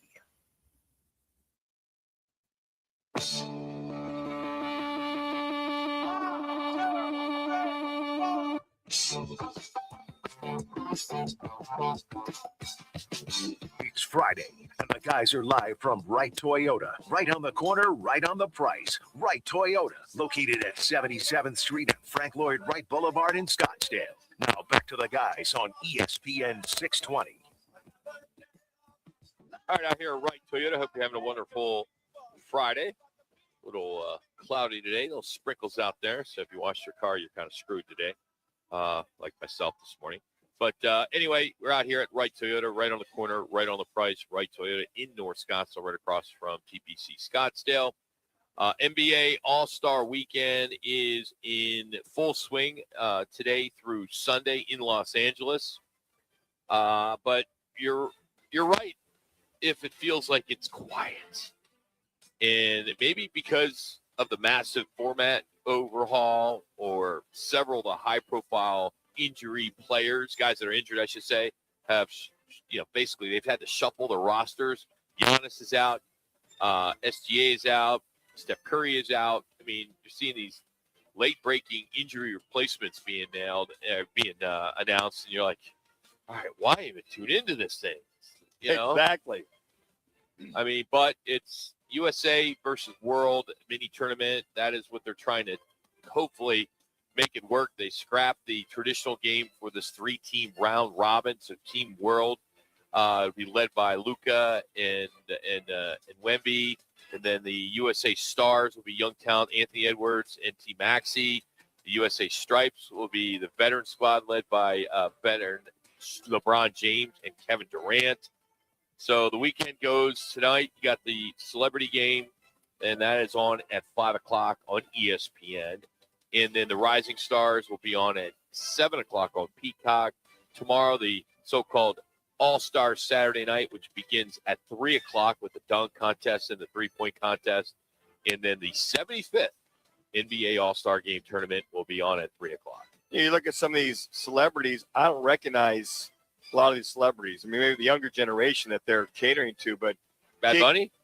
Bad Bunny's not going to be there. He's not going to be bummer. Keegan Michael Key. I would love another weekend of watching that. Yeah, it'd be a lot of fun, be entertaining. It'd be horrible. By the way, ratings were down from year to year from the halftime show. The real ratings came out. We'll get into that later. But, I mean, I look at this All-Star game, and I'm like, okay, if you're paying attention, you need kind of a roster to find out who are these individuals. Yeah. Simon Liu, Cody Jones. Okay, I'm not into a lot of those. Amon Ross, St. Brown. Yeah, fine receiver. Be careful. Don't hurt yourself for that. But, this All-Star game, this All-Star weekend, the round robin, I guess the only curiosity factor I would have to watch this is to see the international versus the U.S. So we talked about it for so long. The divvying up the teams, kind of putting them into one pool and going East versus West or just divvying it up wasn't working because it was blowouts. It was nothing more than a pickup basketball game. Defense, what defense? First one to 175 wins the game. Well, this might have a little more flair to it. I think this will have more pride to it because the U.S. guys versus international guys, there's be a lot of pride. Hey, we beat you guys in this All-Star game. We can say we're this, we're that. But I'm just saying that. You really think there's going to be that much pride in this exhibition that means sure. nothing? Yeah, I would think absolutely there's a lot of pride. They're there just to get paid. No. When you guys play against each other, hey, we got our guys, we got your guys. We want to beat you. And then there's the USA going, you know what? We want to protect our game. And then there's international guys go, well, it's been in our country for 50 years, whatever. Oh, yeah, absolutely, Rock. There's pride. There's competition. So that's what I think is good about this, is that they're I like, don't know what you're smoking some fine bud. Athletes play against other athletes. At the end of the day, this is just a weekend party in Los Angeles. And by the way, there's a basketball game. What's their incentive? Here's the thing. Just the pride. Hey, remember back in 2006 when USA beat the international basketball game? How about that exhibition? Before they did this, a few years ago, with these basketball players during the Magic Johnson era, Michael Jordan era, the East versus West, those guys, they picked it up the last 5 minutes. They didn't want to lose. They've said it. We were not going to allow the East to beat us or the West to beat us. They kicked it, and you saw the game get much, much better the last 5 games. Yeah, so you can't tell me that the European guys versus the international versus U.S. don't want to win this game. Absolutely, they want to win this game. They want to prove that they're good or better. Can you imagine, by the way, folks, I'd be heads up that the international could win this game because they've got the shooters. They can shoot the lights out versus some of the U.S. guys. So I think that's the only reason why folks will be pulling for the U.S. Or if you're from, Latvia or England or, Yugoslavia, wherever, you're going to be pulling for the other side. At least it's different for people to pull or root for their guys that are playing. Dude, you're high. Competitive nature. Athletes, competitive nature, want to play against each other. The last 2 minutes. They want to game, win. Maybe. I mean, okay, well, that's the last 2 minutes. They step it up. Maybe they mix in some defense. There's a block here and there. I get just Wemby out there shooting. I think they didn't go all in on this international versus USA. If they would have gone a little bit more deeper, like the NHL did, where they had 4 teams going at it, as a tournament structure, that's a little bit different. I think if you do it the way that the NHL, because I think the NHL got a really nice grade on how their All-Star game went last year because of this tournament structure they did. Well, what was that All-Star game? 12-10? Great. Who doesn't like scoring? I don't mind it, but I think that I really believe it's not fair for these goalies. Well, here's the thing. The other thing on top of this is you're going to see who really steps up. It's unfortunate you're not going to have the stars of all-stars. SGA, as you mentioned, is hurt. Steph Curry's hurt. A few of the other guys are Giannis will be one of the coaches for the celebrity thing tonight, but he's not going to play. I just miss if you're going to do this, you got the healthy best of the international and the healthy best of the USA. Now, you would think USA would be able to beat the international with all hands on deck. And if the international had all their hands on deck, you would think that the USA would be able to beat them. I just think the NHL, the way they do it, it's like 3-on-3, I think. Yes. It's more fun to watch that. What do you got there, CC? I was going to ask you guys just to post a question. I mean, with the type of year that he's had, Dylan Brooks still has been yet to be named an alternate. Is that somebody who would give you a little bit of excitement if he was named an alternate in this game? Sure. Well, it's too late now, right? Yeah. You would have announced. Do you think they would have announced it by now if they're playing tomorrow? Yeah. And I would have thought that, with I mean, as Suns fans, I think, you would want to poke in and see, he's going to get 10 minutes maybe and see if he'll get a technical foul in the All-Star game. Well, here's a good question. Now that he'll have a technical coming back, he won't be able to play against San Antonio next Thursday. Would he even be allowed to play in the NBA All-Star game? I think he would because it's an exhibition game. Yeah, it's not a real exactly. game. It doesn't matter if you win or lose. Yeah, There's no but pride in it's this game. Pride factor. No, it's not. Let's go USA. Come on. Kick that butt. Yeah. I'll be running for the USA. Of course you would. I mean, but at the end of the day, you're not going to be pissed off and throw a beer bottle at your TV because they lost. No, I guess I would want to see a competitive game. I don't want to see a fast break up and down the court every time. So it is by far the worst All-Star game. Oh, I would say so. Hands down. Oh, yeah. They have not. Well, I'm sorry. Pro Bowl is the worst. Would you call it even a game? Yeah, I don't even think the Pro Bowl. I think you just get rid of it. It's just a flag football. That's not even a game. This, at least, they're on the court. Baseball's the best All-Star game. And I think the NHL did it right. They canceled this year's All-Star game because of the Olympics. Yeah. So they'll be back next year in New York.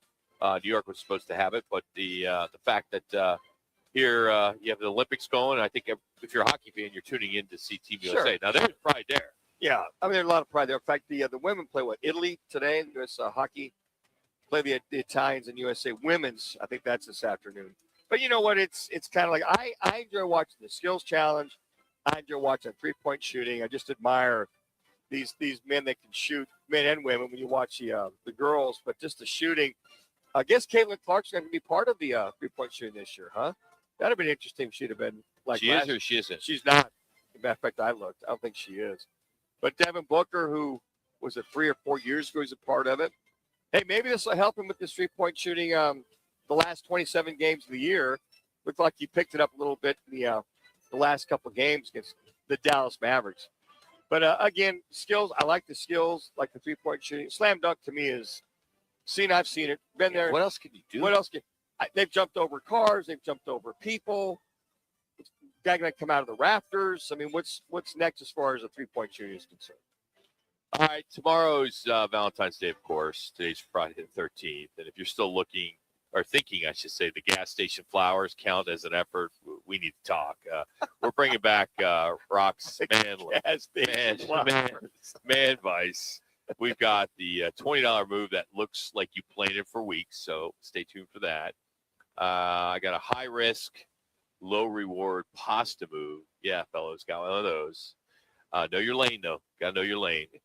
and why today, being Friday the 13th, might actually be your excuse. It's low panic, high impact, and I call it hero potential. Roc's Man Vice is coming back for day 2. Yeah, bringing it back, a Valentine's Day edition next year on Roc and Manuch with Jimmy B at Wright Toyota. Twin Peaks is the best in the game. Here, the ultimate lunch lineup boasts wall-to-wall sports and scenic views. When you're hungry and in a hurry, the Scratch Kitchen delivers lunch in the clutch. I mean, where else can you order a 29-degree draft beer and a quickie combo on your lunch break? Only at Twin Peaks, the #1 sports bar. Twin Peaks Scratch Kitchen scores every time. Dig into hand-smashed burgers, chef-inspired flatbreads, and more at your local lodge. I was in a wreck. I need a check. I was in a wreck. I need a check. I was in a wreck. I need a check. I'm attorney Kevin Rowe. Being in an auto accident is traumatic. You need to call the best law firm that has the experience to get you the best results. Call 977-1900. That's 977-1900.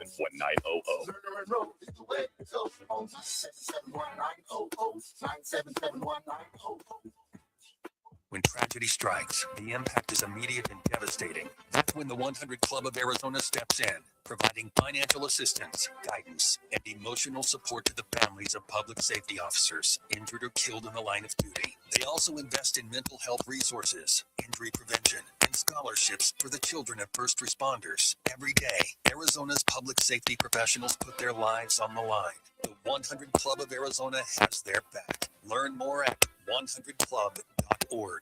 Game on Peoria. When it's time to eat big, drink cold, and watch every play, make it Big's American Bar and Grill in the P83 district. Big's is serving up huge portions of your favorites. Burgers, wings, nachos, plus a full bar and TVs everywhere you look. And don't miss happy hour Monday through Thursday, 3 to 6:30 p.m. with $2 off well drinks and $2 off domestic drafts, plus daily specials all week long. Bring your friends, grab a seat on the patio, and settle in for the game. Big's American Bar and Grill, where Peoria comes to play, eat, and watch. Hey, it's Gamble, and I'm here with Stuart Willis, the president of Asset Preservation Wealth and Tax. Stuart, I know so many people that retired, they worked so hard, they built up that nest egg, and then they don't realize that they're going to get hit on taxes, even on Social Security. How do you help people like that? Well, here's the thing. I think you're absolutely right. Number one, Social Security tax comes by surprise. People almost always owe money their first year in retirement because they never thought Social Security is taxable. That's why it's important to have a financial plan that includes a tax plan. And how do you do that? You have tax efficient or tax-free retirement in retirement, not just all those 401ks and IRAs. And there's tons of solutions there. As long as I've worked with you, you have always said it's not about how much money you make, it's about how much money you're able to keep. If you want a great plan going forward, call Stuart Willis from Asset Preservation Wealth and Tax at 602-877-PLAN or go to assetpreservationwealth.com. Investment advisory services offered through Foundations Investment Advisors, LLC, and SEC Registered Investment Advisor.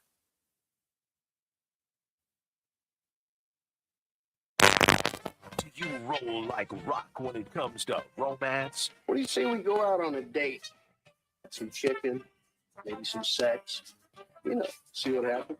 Roc searches the world for tips on dating, divorce, marriage, pop culture, and even... Yeah, here's Roc's Man Vice. 60% of the time, it works every time. All right, fellas, it's tomorrow. All right, guys, lean in. I'm listening, Roc. Valentine's Day's tomorrow. I am listening. If you're still sitting there just thinking, as I mentioned, just going to grab flowers at Circle K or QT or whatever it may be. No. This is Roc's Man Vice. Last minute, low panic, high impact plays that I think you can still pull off and maybe look like a hero or not end up on the couch. Don't look romantic. Yeah.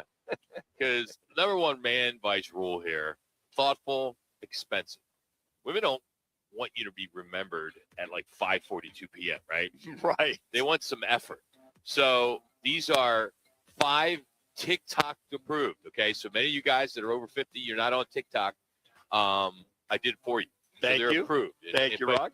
Most likely your woman, if she's over any age, is on TikTok. She's 50, 60, 70, 80. She's Correct. on TikTok. Okay. Correct. So these are Roc certified as well.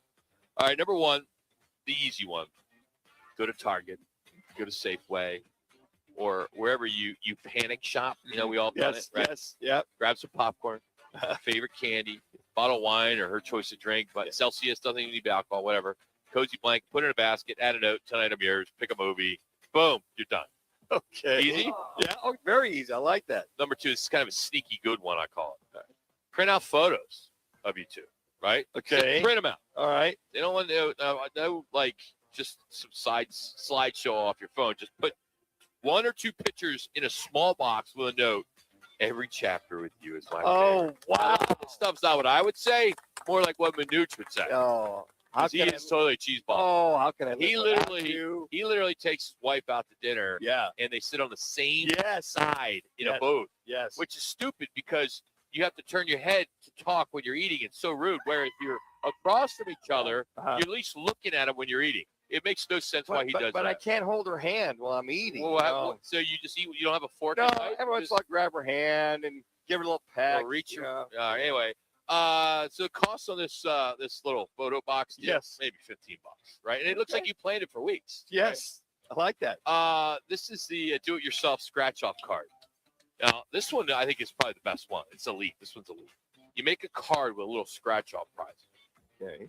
Free back massage, dinner your choice. You get the remote for a day. You know, stuff like that. You know, breakfast in bed.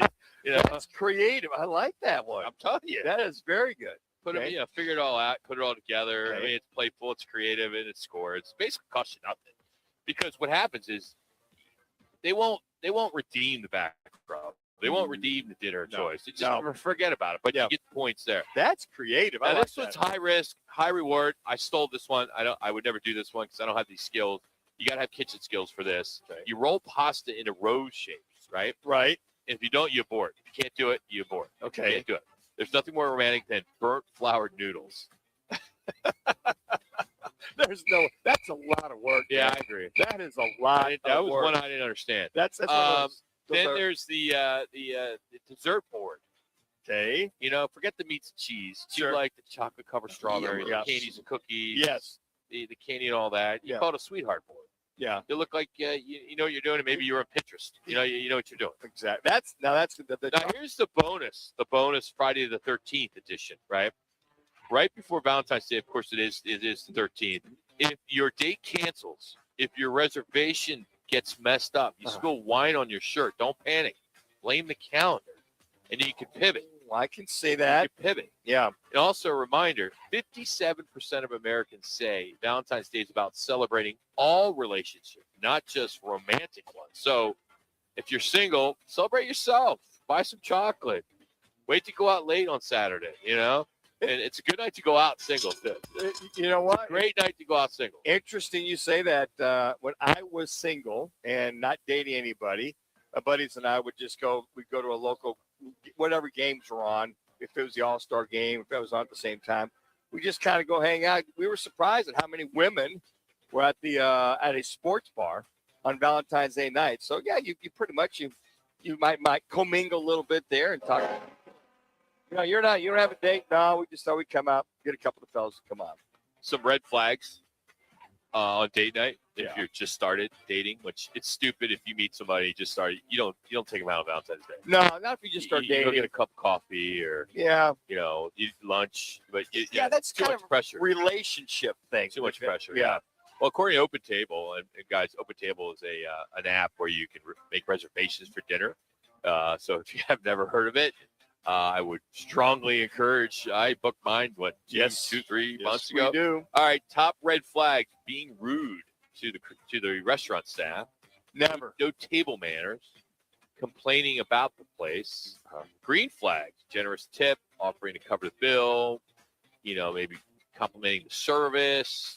Translation here is don't embarrass. I don't know why you wouldn't cover the bill if you're taking, a Dude, young lady it's a out. different world now. Yeah. If I was dating right now, someone to split, I can't imagine. yeah, you know what? If I'm in a Like for you, Matt, relationship, put Matt on because he's 20. How old are you? 25. All right.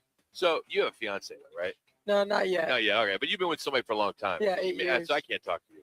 And then Connor just got married, and he's also the same age, right? So I can't even ask them because I guess there's this wave of of younger generation Uh-huh. where they all go Dutch all the time.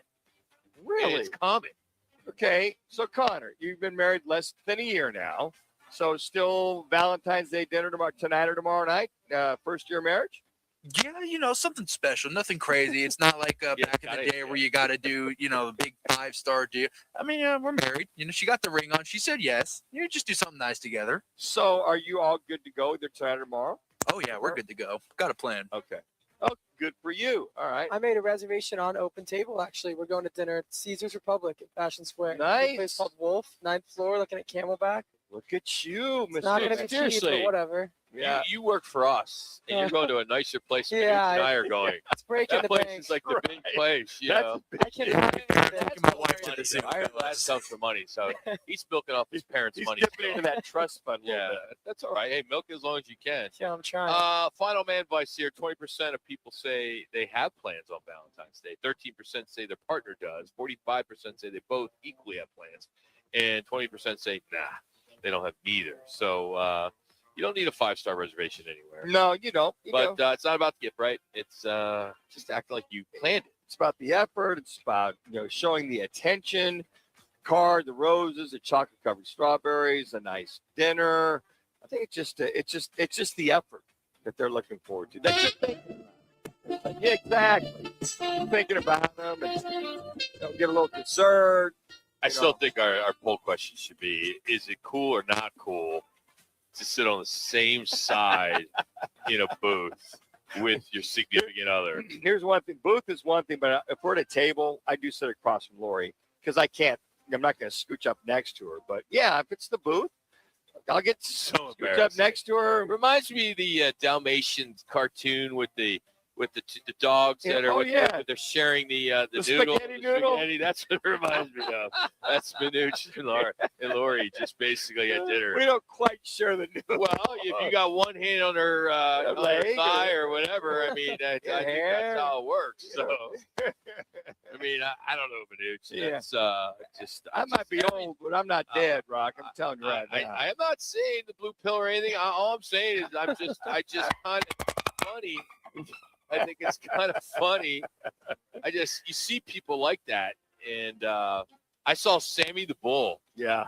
At you dinner did? at dinner recently. Wow, I'm not going to tell you where. All right. Sammy the Bull was at dinner, and he had a young person with him. So, beginning of dinner, they're across. Yeah. But then, like maybe 40 minutes into the dinner, they did a Manuch. Wow. Sammy the Bull had a right. You go, Sammy. Yeah, right there, man. Did you feel dirty? Did you feel cheap? 25.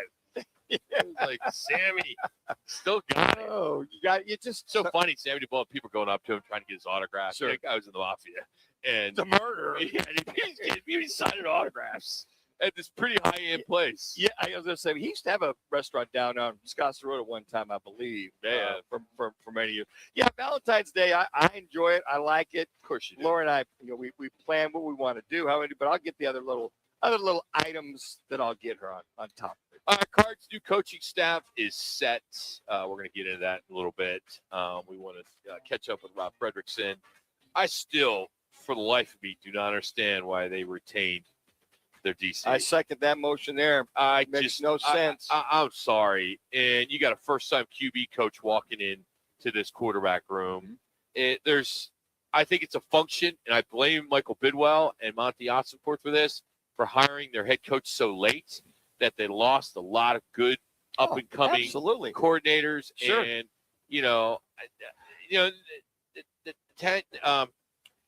Hackett I'm okay with. Yeah, he can set the offense up for you. He can lay it out. That, he won't call the plays. Yeah, Mike LaFleur is most likely going to call him. But. Yeah, but you have a former passing game coordinator that was looking to be your defensive coordinator. I didn't think that was going to fly. You got a lot of young guys that are coming. You have a former assistant receiving coach coming to be the receiver coach. And then you've got a few other guys that are just young guys. But yeah, Rock, this team is totally behind the 8 ball. And also think about this. If Nick Rawls has got one more year left on his contract, instead of paying that out and bringing another defensive coordinator in, I mean, those are some of the things that you take a look at on top. But I just think I don't get it.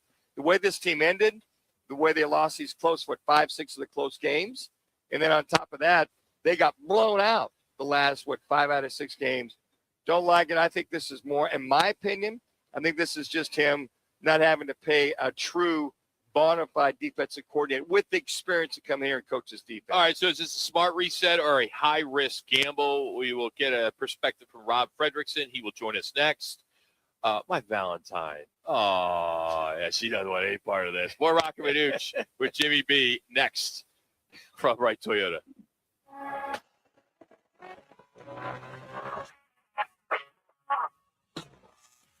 It's now time for your Roc and Manuch with Jimmy B's ESPN 620 Sports Center update.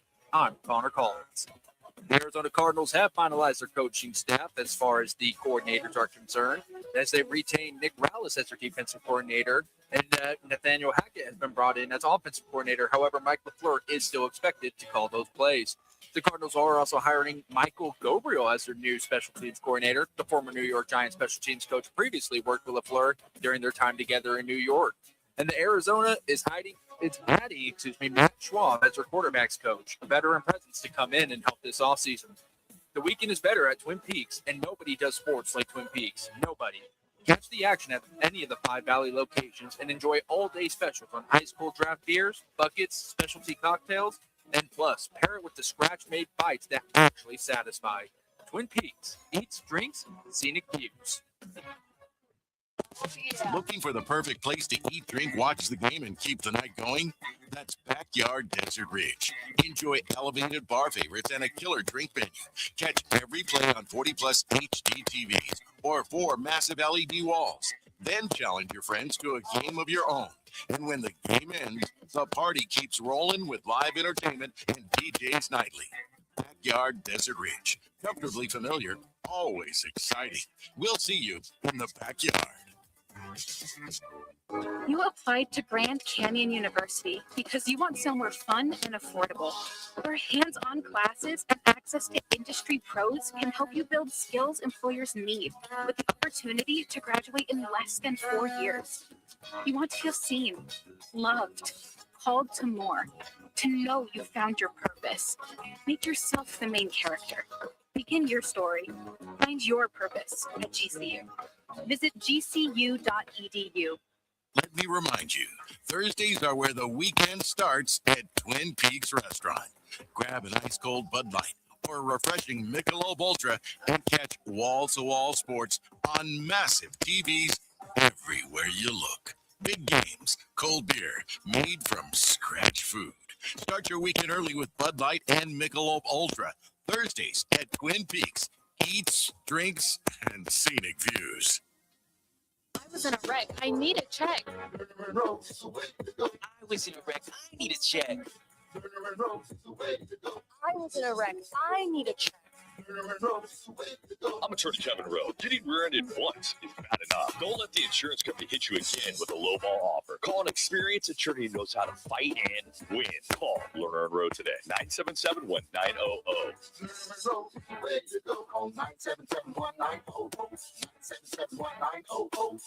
From WrightToyota.com. At Wright Toyota, they'd like you to get to know them. Their goal is to make buying your next vehicle the kind of experience that earns your recommendation to family and friends. They invite you to use all of their innovative web tools on WrightToyota.com. So if you're looking for a new or pre-owned Toyota, head to their interactive website at WrightToyota.com. The right price, the right selection, all at WrightToyota.com. Twin Peaks is the best in the game. Here, your favorite drafts are poured at a frosty 29 degrees, and rare barrel-aged whiskeys are served just the way you want them. It's bigger game days and bolder fight nights. I mean, where else can you find a scratch kitchen that always comes in clutch every day from lunch to late night? Only at Twin Peaks, the #1 sports bar. Twin Peaks Scratch Kitchen scores every time. Dig into hand-smashed burgers, chef-inspired flatbreads, and more at your local lodge.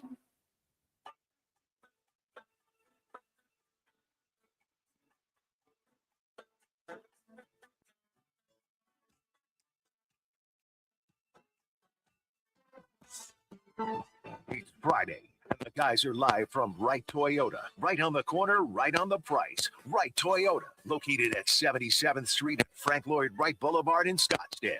Now back to the guys on ESPN 620. The Patriots have a first down, and the clock is ticking at 4:38, and they trail 22-7. Shotgun snap, 44 Seattle. He's hit as he drops back. The ball free, picked up by Noosu.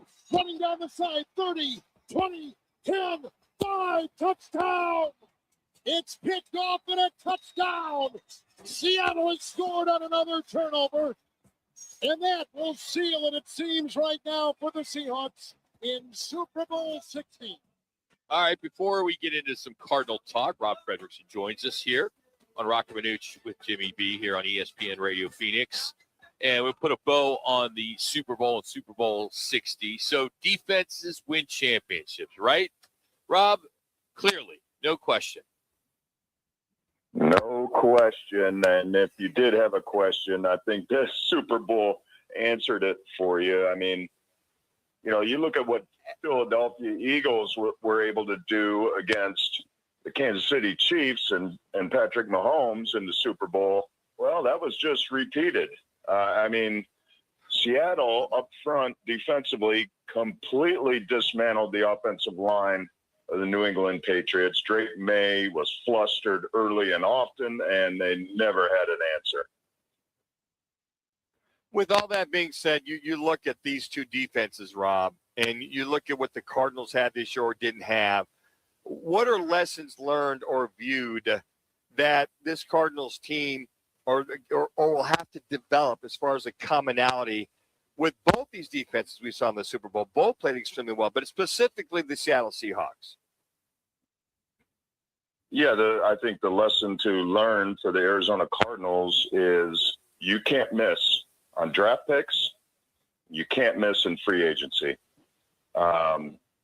Seattle does not miss. You look at their draft. You look at the guys that they brought in free agency. They don't miss. And unfortunately, you can't say that for the Arizona Cardinals. They have had some misses.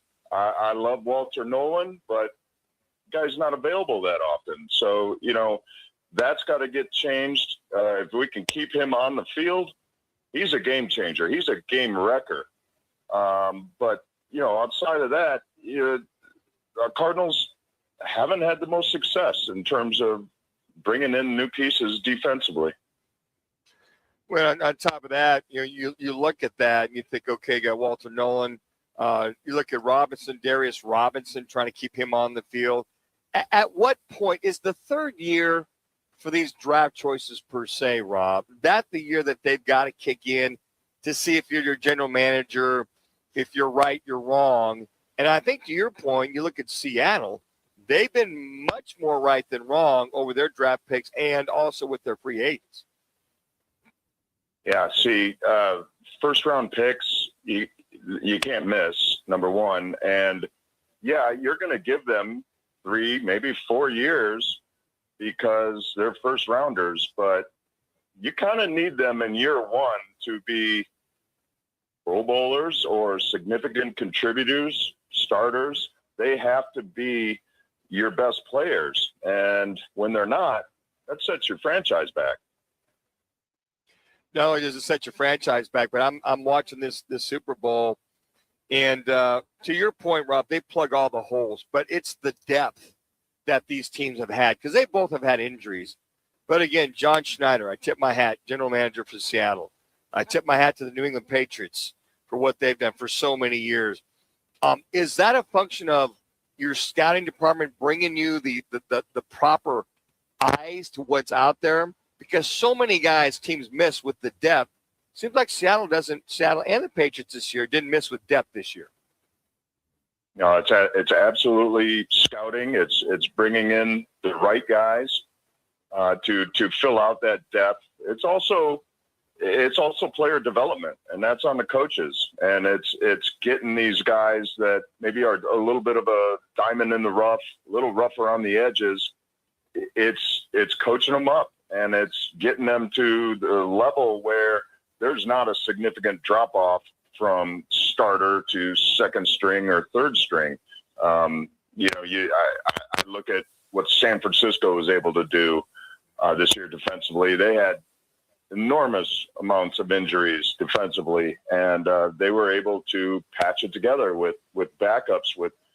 I think they had a fourth or fifth string linebacker playing late in the season and in the playoffs. So it's all part of it, right? It's talent evaluation, and then it's talent development, and that's the front office and the coaching staff.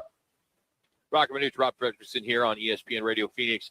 Rob, big victory today for the team owners as an arbitrator ruled that the NFL Players Association must stop publicly releasing those annual team report cards. In the last 3 years, the Cardinals have not fared well in those reports.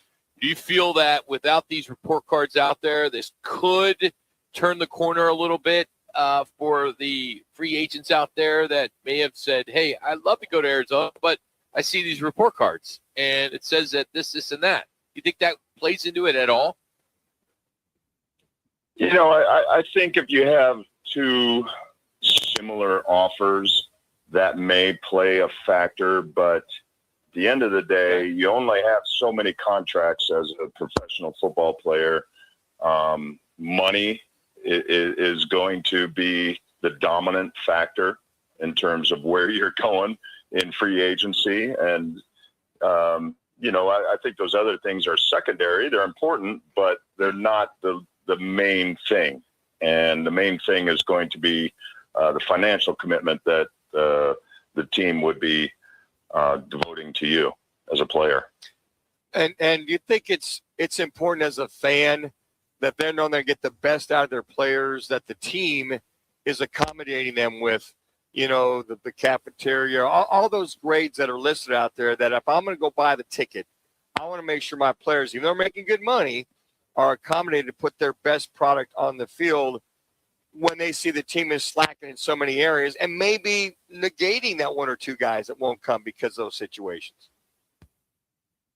Well, let me just put this out there. There's no team in today's NFL where the players are mistreated. I mean, they got good food. They got good weight rooms. I've been in the Cardinals facility, and everybody may vote it as the worst in the league. But when I came into this league, we were actually meeting in construction trailers. Okay. So, these guys are not mistreated. Let me just lead with that. And,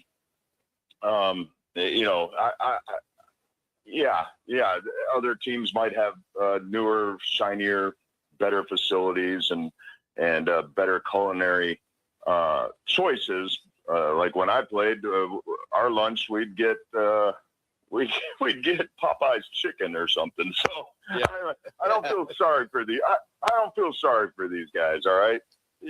Yeah, and I think bottom line for the fans, are you winning or are you losing? Is all they care about. Because think of the Kansas City Chiefs. They've gotten some bad grades over the years, and look how many Super Bowls they've won the last 5 years, right? It's the only thing that matters. What you do on the field on Sunday, win or lose. All of a sudden you're winning games. Hey, this facility ain't that bad, guys. Yeah. So, Rob, as you look at some of the new coaches that have come on board, is there one or two that maybe stands out that you feel can make an immediate impact? Upper-comer. There are some other flip side of that is, maybe you may scratch your head with Nick Rallis. Yeah, Nick Rallis coming back, or Matt Schaub, who's never been a coach. How do you kind of look at that? I know it's a little early, but have you kind of looked at it at all? Yeah, I like the idea of the wide receiver coach, was it Sorrentino? Vikings. What he was able to do with Justin Jefferson and Jalen Naylor and Addison. That's a great group of wide receivers they have in Minnesota, and any kind of secrets and insider information or techniques that he can bring from Minnesota and bring down here and maybe help Marvin Harrison Jr. I think that's a plus. I think that's a good hire. Nick Rollis, I don't know what to think about that, really. I've been trying to wrap my brain around it. I hated it initially. I was like, are you kidding me? We're doing this again. But, maybe he's learned some things. Maybe this year's different. Maybe last year was just a product of a lot of injuries and trying to, scrap it together. But because I think Nick Rollis was better in his first 2 years as defensive coordinator. Last year was a struggle, but everybody was struggling on this team last year. So I don't know. You give him a pass, maybe see what he can do next year. I also wonder, because Cardinals took so long to hire Mike LaFleur, and maybe some of the defensive coordinator opportunities kind of vanished with the time. But we'll see. I don't hate the hire or the rehire or the retention, but we got to see something different out of Nick Rollis in this defense next year. To your point, Rob, you think about the 10 openings this year, that's about 100 assistant coaches you've got to hire and or rehire. That's a lot of that's not a real big pool of experienced coaches that are out there, to the point of, if you're going to go get those free agents and the right draft choices, if some of these guys are going to cut their teeth as pro coaches, and some of them have not, they've got some experience, then Michael Bidwell's got to be patient to allow coaches, the players, all the above, to get on board with each other, and especially with an individual like Gabriel, I guess, is the Giants special teams coach. Justin Fry, they're retaining as well, too, the offensive line coach, which I got heartburn over that. But there's got to be a lot of patience from this ownership. Yeah, the Justin Fry, honestly, that was a big head scratcher for me as well. You went from a top 5 offensive line in terms of run blocking and pass protection 2 years ago to basically the same guys last year, and they're bottom of the barrel in the NFL in both categories. So I just it's just head scratching to me. I don't know what the thought process was there. Maybe there was some Paris Johnson, Ohio State home cooking, there. I don't know, but he's got a lot to prove, not only to me, but I think to the team and to the fan base. Rob, we always appreciate some time. Have yourself a great weekend, and thank you as always. All right, gentlemen. Appreciate it. Happy weekend. Rob Fredrickson, first round pick. Of course, Lions, Raiders, Cardinals, and you can check them out, obviously, with the Cardinals. Does the pre and post, as well as a lot of other stuff. You can follow him on X at R Fredrickson 59. This Nick Rollis, this team gave up on average 37 points a game last 5 games. 29th, ranked 29th in points allowed.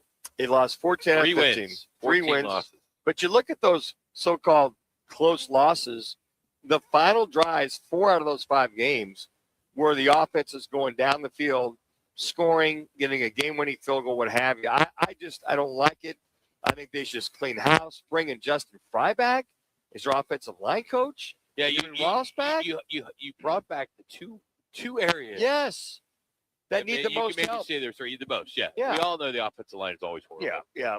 And then the defense was so bad. But maybe they're saying, okay, Cannon's schemes or what he was doing, maybe he was calling the defense more than we thought. You got to hope that maybe Nick Ross, to your point, Nick Ross wants to have his own scheme, his own way of doing things. I don't know. I just think when you play as bad as you played, not that these guys are bad coaches, but you got to clean house. You got to bring in your own fresh people. But again, they're way behind the 8 ball. Is Nick Rollis better than any other potential defensive coordinator out there? I'll just give him the benefit of the doubt that he is. All right, Rob is powered by Wright Toyota, the right price, the right selection, always the right dealership, located right here in Scottsdale on Franklin Wright Boulevard. Wright Toyota has the right deal for everyone. You can check out their full inventory of pre-owned certified vehicles under $15,000 at wrighttoyota.com. That's wrighttoyota.com. Of course, it is Friday the 13th, landing right before Valentine's Day for the first time in over a decade. We have a pickleball game in Florida turns into a 20-person senior brawl. Not sure if Jimmy B was there or not. Paddles were swinging, punches were thrown, felony charges. Jason at Crystal Lake or Jason at a country club? All of that is next. It's Roc and Manuch with Jimmy B on ESPN Radio Phoenix, on FM at 98.7 HD2, and always on the Arizona Sports app. Need to feed a crowd? Let Venencia's bring the flavor to your next event. We know you have a lot of options when feeding a large group. Ordering directly from Venencia's means you get the best service and the absolute best pricing. There's no per person fee. Just tell us how many people you need to feed, and we'll come up with a perfect plan to ensure everyone's well fed and happy. Grad party, office celebration, family reunion. Invite Venencia's to the table. Text catering to 411-24/7. That's catering to 411-247 or Venencias.com. Another Arizona storm season's rolling through. Before the next big downpour hits, call State 48 Roofing for your free roof inspection. Whether it's cracked tiles, flat roofs, or old shingles, don't wait for leaks to show up. State 48 Roofing is Arizona's #1 referred roofer, trusted for over a decade in both residential and commercial roofing. Protect your home, protect your business with State 48 Roofing.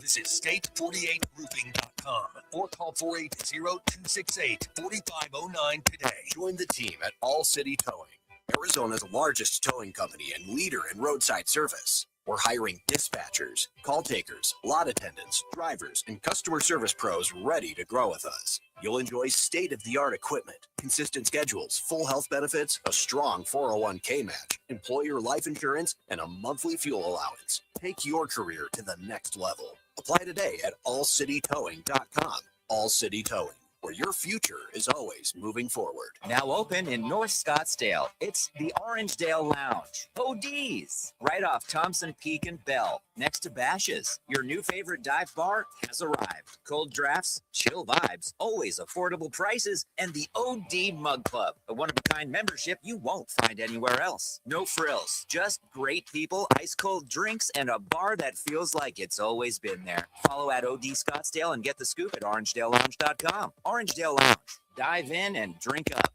If you own a home and need cash, you can unlock thousands of dollars from your home equity quickly and easily. Call Lingo today at 888-420-4556. At Lingo, you can find out how much cash you could get with a home equity loan in just 2 minutes. It's free. There's no obligation, and it won't affect your credit score. Use the money for anything. Pay off high-interest debt, make home improvements, or just give your budget some breathing room. Best of all, you keep your low mortgage rate while you're getting the cash you need. See how much you can get today. Call 888-420-4556. That's 888-420-4556. Or visit lengo.com. That's LENDGO.com. Homeowners nationwide are doing it. Now it's your turn. Call 888-420-4556 today. Lingo, where homeowners go to get cash. 888-420-4556.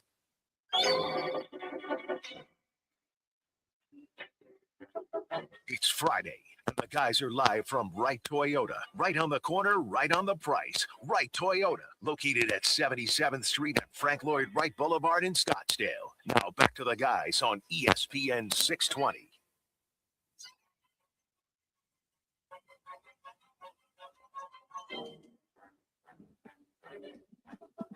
Can't even hear it. Turn it up, bud. Turn it up. Turn it up. Is that as loud as that go? Yes, guys, just so you know, you did ask for a song for a horror movie. So yes, it is very quiet. No, it's the theme of Friday the 13th. What do you think this Here is? it is landing right before Valentine's Day, the first time in over a decade. Yes. So in honor of that, Krispy Kreme is giving away 13,000 donuts across the country right now. So the top Friday the 13th movies, I guess, according to Reddick, is The Final Chapter, which was 1984. Mm-hmm. Then Jason Lives, which is 1986. This is all when I was in high school. I couldn't watch these.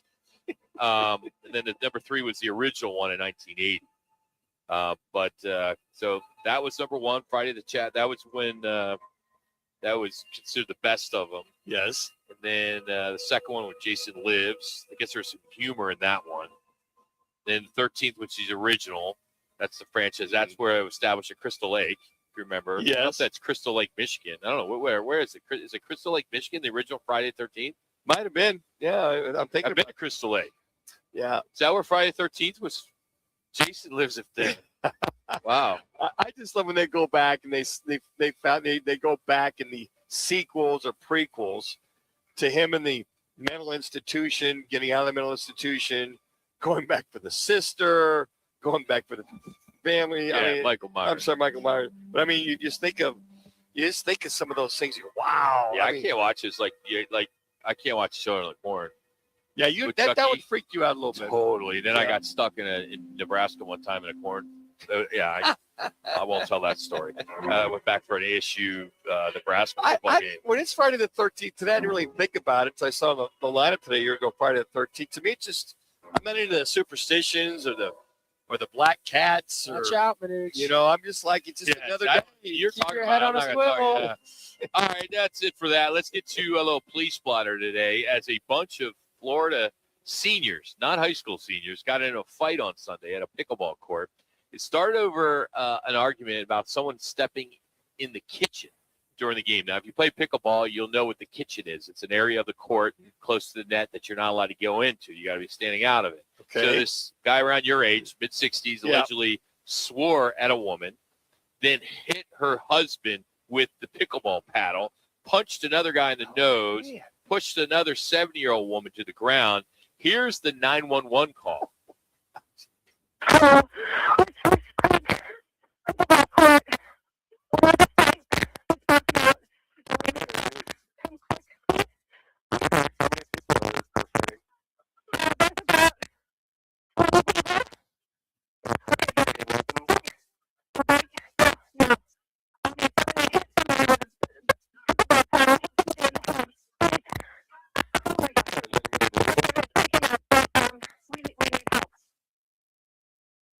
I mean, first of all, yeah, I think the 911 operator is just basically he's laughing at him.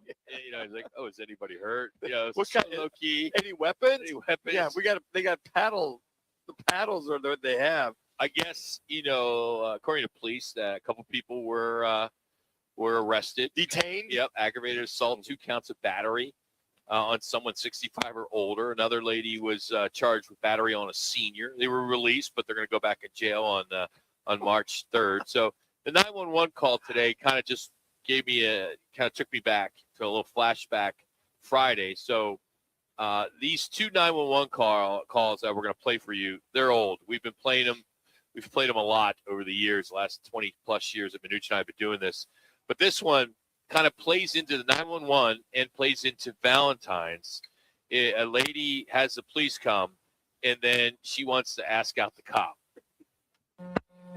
911, didn't paramedic or police? No, ma'am, I don't. But I have an emergency. 2 police officers just left my house just now. Third. Sorry, I know it's not an emergency, but heck, doesn't come very often. A good-looking man comes at your doorstep. Did you turn back my way? You need him to come back there? Oh, I'd like that, yeah. Why do you need him to come back there? Because I have an emergency. I'll think of something. He's cute. Office. Would you turn back? I think the partner. Turn back my way, would you? Okay, and what is the reason? Say the music was too loud. They came in the first place because they're neighbors. Lived here for over 15 years. I've got a lot of nerve, these neighbors.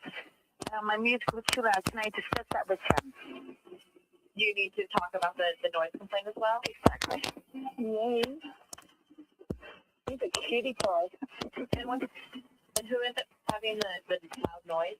Oh, I guess I'm the one who has the loud noise. The officer has come to my house. It's music. I work out to loud music. Okay, and ma'am, what do you need the officer to do? I mean, do you have another noise complaint? I guess so.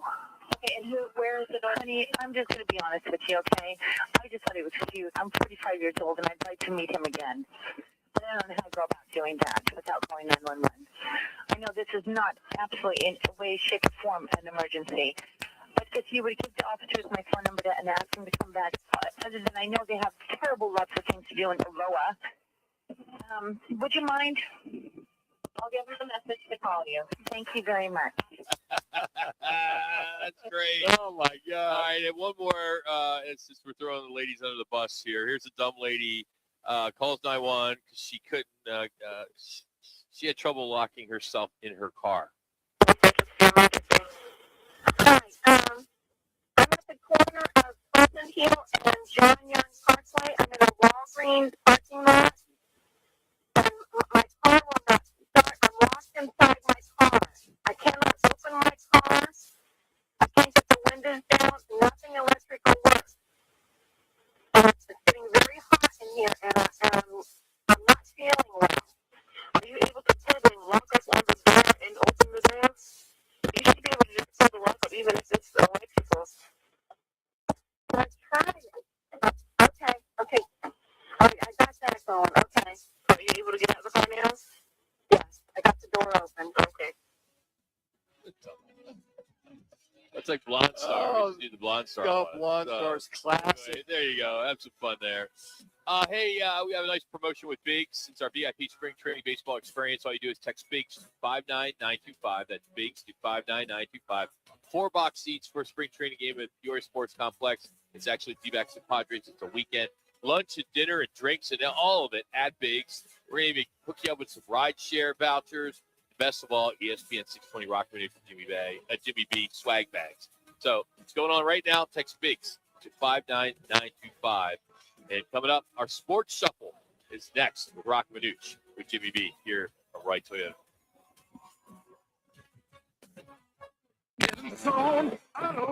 Jeff's day is off to a slow start. So he heads to AutoZone, America's #1 battery destination, where Sammy, a local autos owner, tests his battery for free. Looks like he just needs a charge. And Sammy does that for free too. In no time at all, Jeff is back on the road, ready to finish the day strong. Free battery testing and charging at every store. No hassles, just help. Get in the zone, AutoZone. Restrictions apply. At the UPS store, we know being a small business owner means holiday time is still go time. Still get those orders shipped time. And still re-up on stamps and supplies time. That's why this upcoming holiday, while others close up shop, we'll be open. And happy to help you keep being unstoppable. Come into your local store today. Most locations are independently owned. Product services, pricing, and hours of operation may vary. See Center for details. The UPS store. Be unstoppable.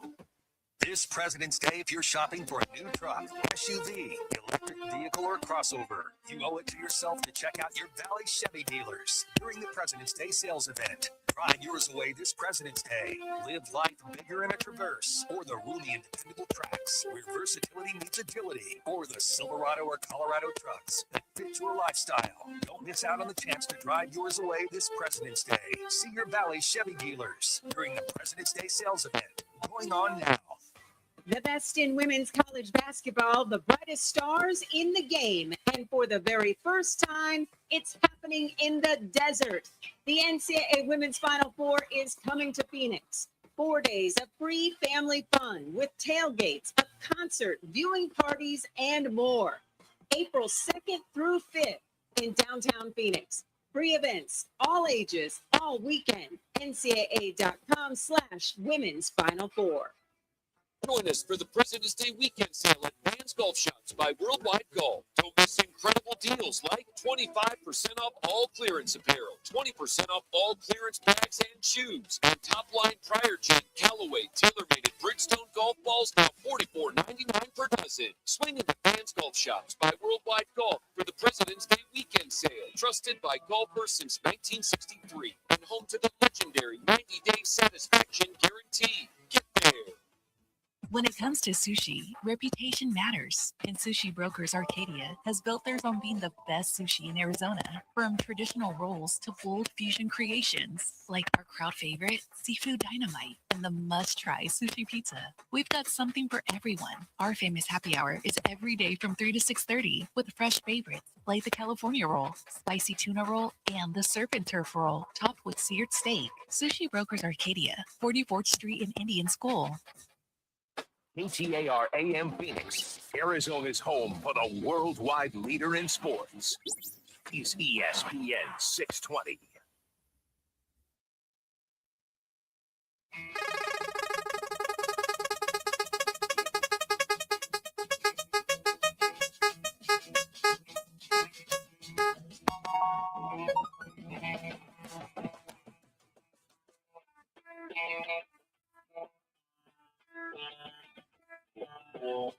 All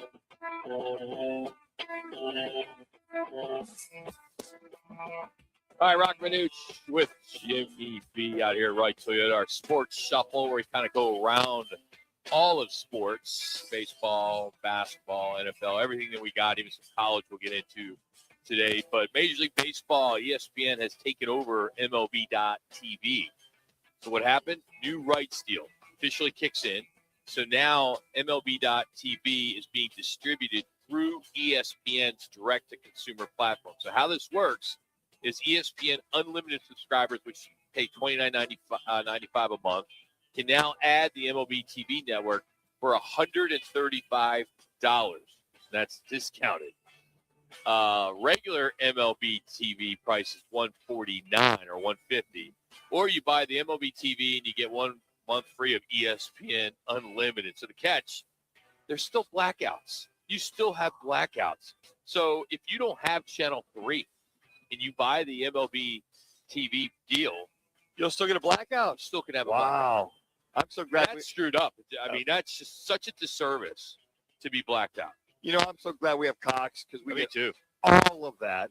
And with our packages, MLB TV, the only thing that I have to go get is ESPN Plus. It's the only thing we don't have. What We got do you need ESPN Plus for? You wouldn't. I mean, just some of the smaller games are on there. Not much. But It's not much. but If you're on there, it's not really worth it. Yeah, but I've got everything and then some. But if Because you didn't YouTube have, TV sucks. Yeah, I have it and I get nothing. It's the worst. Yeah, I that's what I've know many The of you worst have it Twitch because ever. you cut the cable and all that, but you can't watch Suns games. Exactly. You can't watch Diamondback games. Mm-hmm. I mean, it's just not a somehow KTVK Channel 3 has got to figure out how to get on YouTube. And in hockey, they block you out from Colorado games, Utah games, Anaheim games. You're blacked out from the whole West Coast. Because the WB or Channel 6 or somebody has those games. It's They have the rights. unbelievable. Yeah.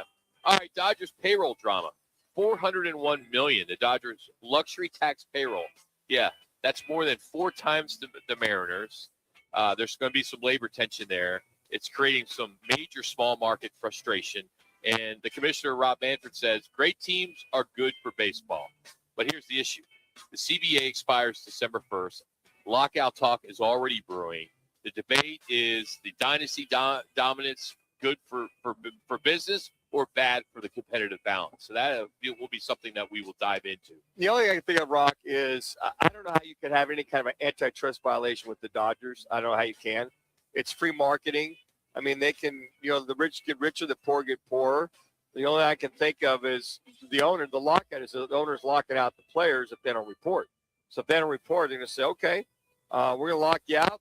See how long that goes. Hope it's not for a very long period of time to negotiate. But if I'm the Dodgers or I'm the Yankees or I'm the Phillies or some of those potent teams that have no problem paying, why would I want to acquiesce with any kind of a salary cap or anything to become a fair market value when I'm dominating and getting my money back in return and then some? So that's a big dilemma that's going to be faced next spring training, folks. Prediction markets are coming to Major League Baseball. They're considering getting into the business with the prediction markets, like it's a Kalshi or Poly market. This is not the traditional sports betting machines. It's federally regulated financial markets where you trade on the outcome. So players are still banned from participating. NHL and MLS are already involved. The NFL and NBA are watching closely. The big question is this the future of fan engagement, or are they going down a slippery slope? You know what? Genie's out of the bottle. I'm telling you, why not? I mean, they're looking at other. When you have kiosks in NFL stadiums, I don't know about baseball stadiums. They may. I'm not quite sure. Yep. I mean, it's already out there. So what's the difference? As long as the players, owners, people affiliated with the Major League Baseball teams are banned from participating, and trust me, they'll track this to see who's doing, who's not. I think it's fine. I mean, it's no big deal. Okay, Yeah. It's just part of it nowadays. All right, a little halftime dip for the Super Bowl. It was the second most watched Super Bowl ever and had the highest peak audience in history at 137.9 million. But when Bad Bunny hit the halftime stage, viewership dipped 7% from peak. So the quarter hour numbers went from 137.9 at game peak. Then they went down. They started going down right before it got closer to halftime. Granted, it was a snoozer too, to 135.9, and then at halftime it hit the lowest at 128.2 million. You figure if 6 million or so, whatever the number is, tuned out and went over to watch Turning Point, that's a big drop that the NFL lost there. But of course, the debate question continues: is this about language, politics, or just a 2-score game at halftime causing casual fans to drift? I think it was the fourth, as far as halftime, fourth highest. You had Michael Jackson. There was like Michael Jackson and a couple others, and then Bad Bunny. But I think a lot of it could contribute. What was it? 6 zips, 9 zip at halftime. And who knows for the reasons were, but yeah, the fourth highest. Well, we know what the reasons were. Well, yeah, if that's clear. Yeah, if that's. I mean, what do you mean? You just don't want to talk about the reason why, or you won't accept what the reason? No.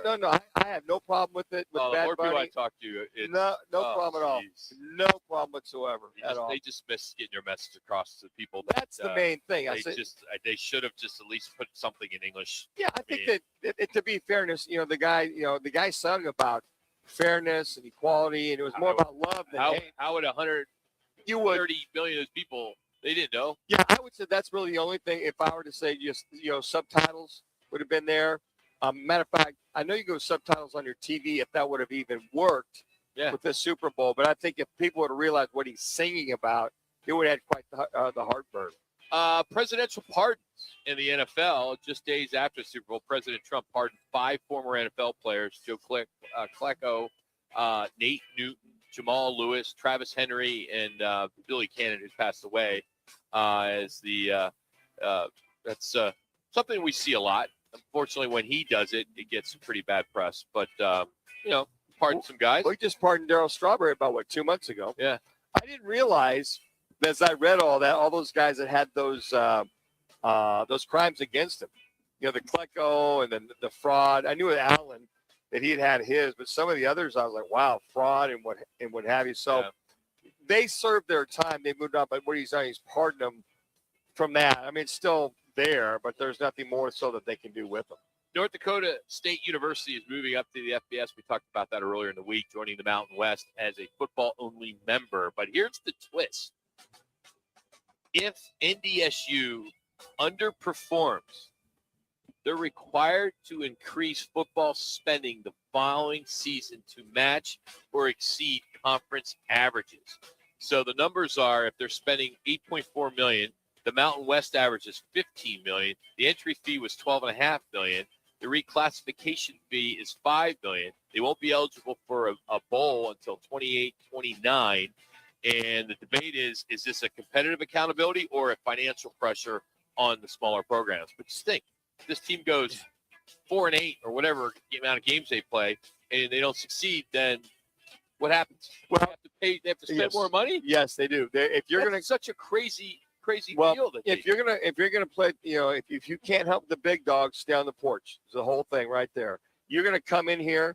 You got to be able to. If you're coming in this kitchen, you got to be able to cook, and you got to be able to maintain. They don't want somebody just coming in for the sake of coming in and getting the benefactor of the conference. They're gonna say, if you're gonna come to our conference, you got to show us you're spending the money, doing all you can to win the conference, whether it be football or your other sports.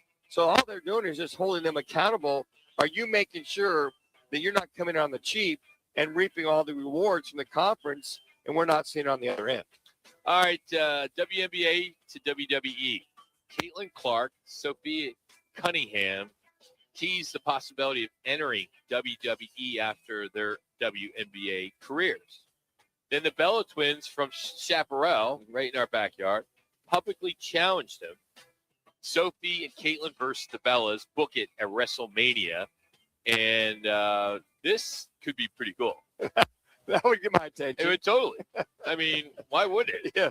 I mean, you got Caitlin Clark and what she is. And then, of course, Sophie Cunningham is one of the hottest personalities out there now and what she's been able to do. And you've seen her more on TV. And she's beautiful and all that stuff. And Caitlin is Caitlin. And, of course, the Bella twins are superstars. Sure. I mean, just one of them was the Grand Marshal in the Fiesta Bowl. So, but from here, how cool is that? I think it's interesting. You watch Sophie Cunningham stand up for Caitlin Clark, her teammate last year. I mean, she got in a few brawls. It's like, and Sophie Cunningham was really like, if it's not for Caitlin Clark, ladies, we wouldn't be in this benefactor of getting more money, having these arenas sold out. So she did a great job of really stepping up. She got in a couple brawls last year, standing up for Caitlin Clark. I like that. I mean, that would be something. Yeah, that would be something a lot of people would tune into. It's unfortunate she got traded from the local team. But, yeah, it was. I know there was some. Might have been some ramifications or allegations. Hey, we need to move you to Indiana. For the betterment of our. This is her market, and she succeeds here in this But market. she was that one commercial in the refi. the All-Star. Yeah, I thought that was pretty cool. I mean, all that stuff. This portion of the program is presented by Twin Peaks. Nobody does happy hour like Twin Peaks. It's going on right now until 6 o'clock. Tequila cocktails, premium bourbon, top shelf spirits over ice balls. They got the local craft beers and those famous 29-degree drafts. You pair it with the scratch-made bites that actually satisfy. And when it comes to happy hour, Twin Peaks does not mess around. Twin Peaks eats, drinks, and scenic views. All right, the NFL just banned the player report cards. No public grades anymore. No rankings. No more headlines calling out teams. And if you're the Arizona Cardinals, this matters. Because if you remember, when they were near the bottom the last 3 years, now it hasn't been out that long, but they have done some upgrades, and they have been accountable in many ways. And I know Michael Bidwell and his team is good work. It's got in front of us. But I do want to jump into it. We'll break it down next. This is Roc and Manuch with Jimmy B on ESPN Radio Phoenix, on FM at 98.7 HD-2. We're on YouTube as well, and always on the Arizona Sports app. Nobody does happy hour like Twin Peaks. Nobody. Whatever you're craving, we got it. Tequila cocktails, premium bourbon pours, and top shelf spirits served over ice balls that hit just right. Local craft beers and handcrafted whiskey cocktails, yep, all here. And with 5 Valley locations. And don't forget the teeth-chattering 29-degree drafts we're famous for. Pair it all with scratch kitchen bites that actually satisfy. From shareables to hearty favorites. When it comes to happy hour, Twin Peaks doesn't play.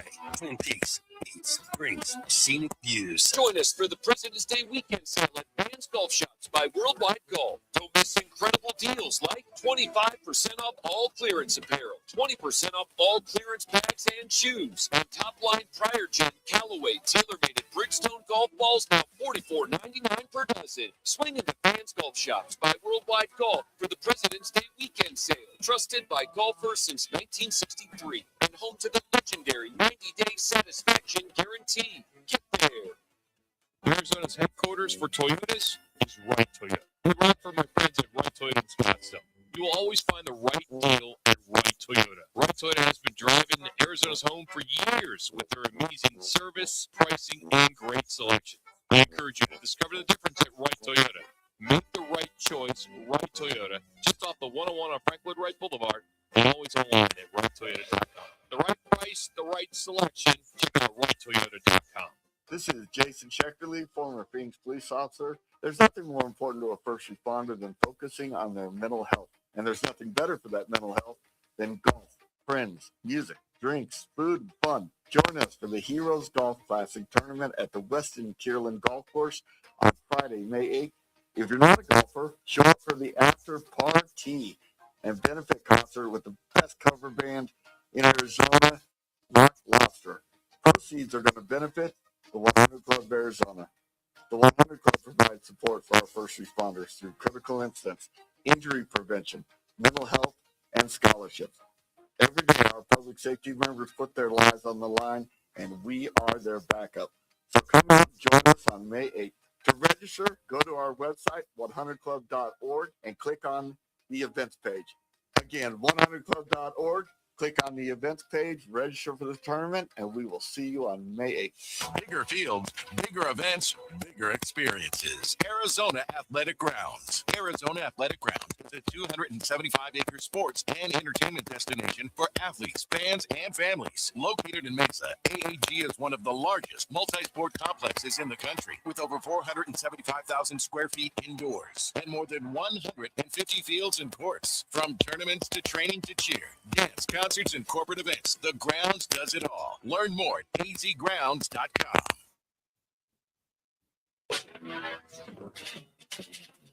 It's Friday, and the guys are live from Wright Toyota. Right on the corner, right on the price. Wright Toyota, located at 77th Street at Frank Lloyd Wright Boulevard in Scottsdale.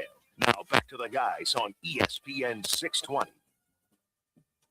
All right, this is bigger than it sounds. The NFL just won its grievance against the NFL Players Association, meaning the union can no longer publish those annual team reports. We touched on it. Now, those are the anonymous player surveys that were grading the teams on like facilities, food, strength staff, training staff, travel, family treatment, ownership. An arbitrator ruled the report cards violated the CBA, and because they weren't fully transparent, so you didn't really know who was doing this. The league says the union cherry-picked the data, and the union says that the league said that. The union says it was player transparency. Now they're gone. Now, if you go back when this first started, the Arizona Cardinals ranked 30th out of 32 in 2023. They had F for treatment of families, F for the strength staff. Weight room was a D minus. Training room was a D. Food and dining was a C minus. Ownership overall was a D. This was the year owner Michael Bidwell was specifically criticized from some players because of the facilities and all that stuff. The big takeaway was that they finished at the bottom and it became national news. And of course, this team has sucked for how many years? Many. But that could be it. Now they improved in 2024. They ranked 27th. They improved on the upgrade facilities, better food options and services.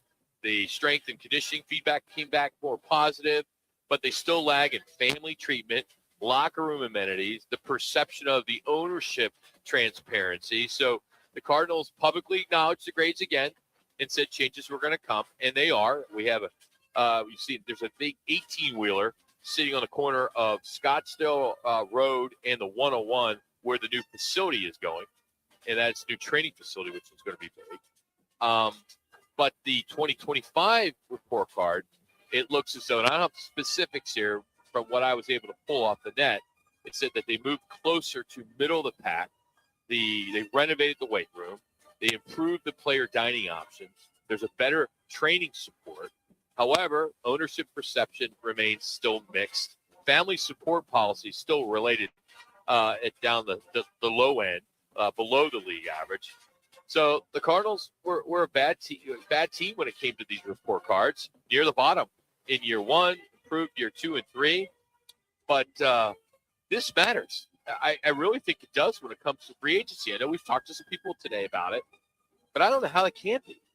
Yeah, especially when a lot of these players are married. Their wives are on the internet. They're on their phones, and they're looking and reading everything about this. And you're hearing, wow, family treatment graded poorly. Ownership perception is rough. You go on, and it's out there in the public, and you're going to tell your husband, hey, or boyfriend, whatever, I don't want you going to Arizona. Well, and there's former players that they talk to as well, too. You look at a lot of the players that have moved on. You think of Christian Kirk, he's moved on. Byron Murphy II, he's moved on.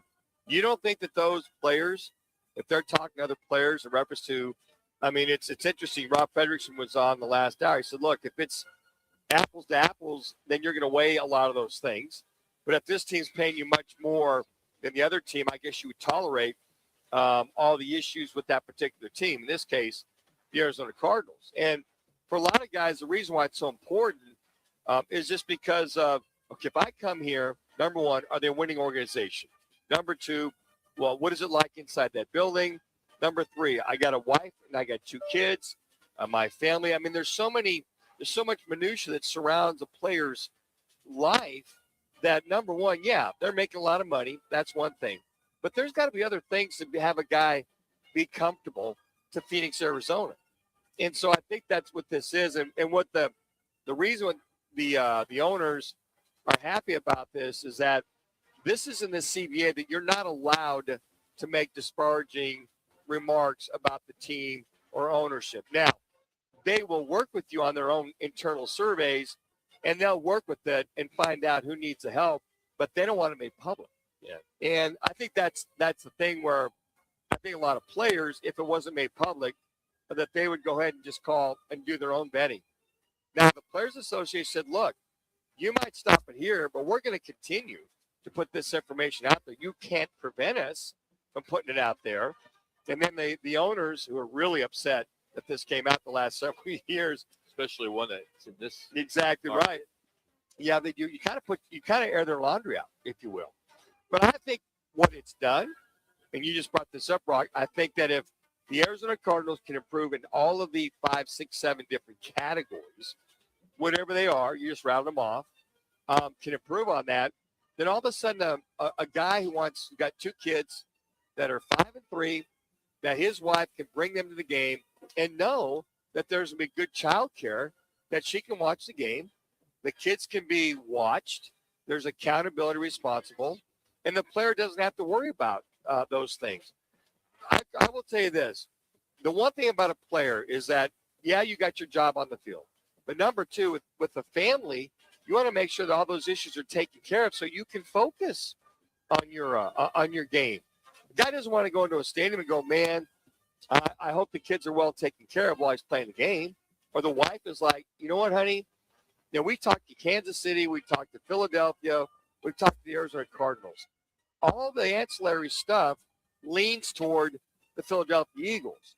Yeah, I know that you might make $3 more million with Arizona, but for me, man, as a wife, to go ahead and be satisfied that we're going to be meeting all the things that meet as a family, let's look at that. That plays into it. I'm sorry, people. Yeah, money's one thing, but a lot of that stuff will play into these players moving forward or going to a team. It always does. Well, these players talk, free agents still ask about this. Same thing with the agents, too. I think Absolutely. Yeah, they all do that, too. So I think that's a big deal. But behind closed doors, this is good instead of being ESPN headlines. Yeah, and I think a lot of fans kind of want to know, well, why does this team suck? Why is this organization so bad?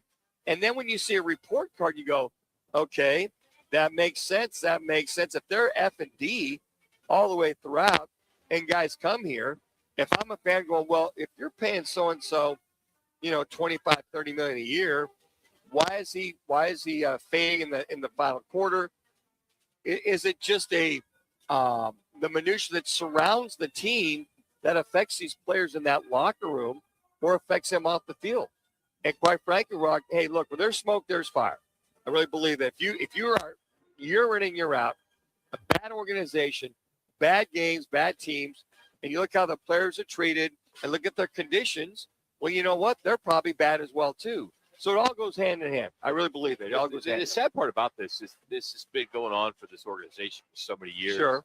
When Anquan Boldens, Darnell Dockett's, even Frank Sanders' days where they're paying for their socks and extra pair of socks. Yeah, they're paying for all this extra stuff and the checks. And, it was just, I even know when I worked for the organization, which was a long time ago in 92, and even doing game days, the fact that Mr. Bidwell, the father, he basically signed every check. Yeah, he did. So, I get a $75 check for working a game day, and, it would be William Bidwell. Yeah. I mean, and I think that the reason why this is something that's put out there is I think fans need to know when players come here, not so much how they're treated, but what kind of organization is it? I'm investing my dollars and cents in. If I'm going to buy tickets, knowing that they're going to probably suck gas year in, year out. Well, there's a method. There's a method because of what's going on behind the scenes. I think this deal, the fact it's gone, it's going to really help them.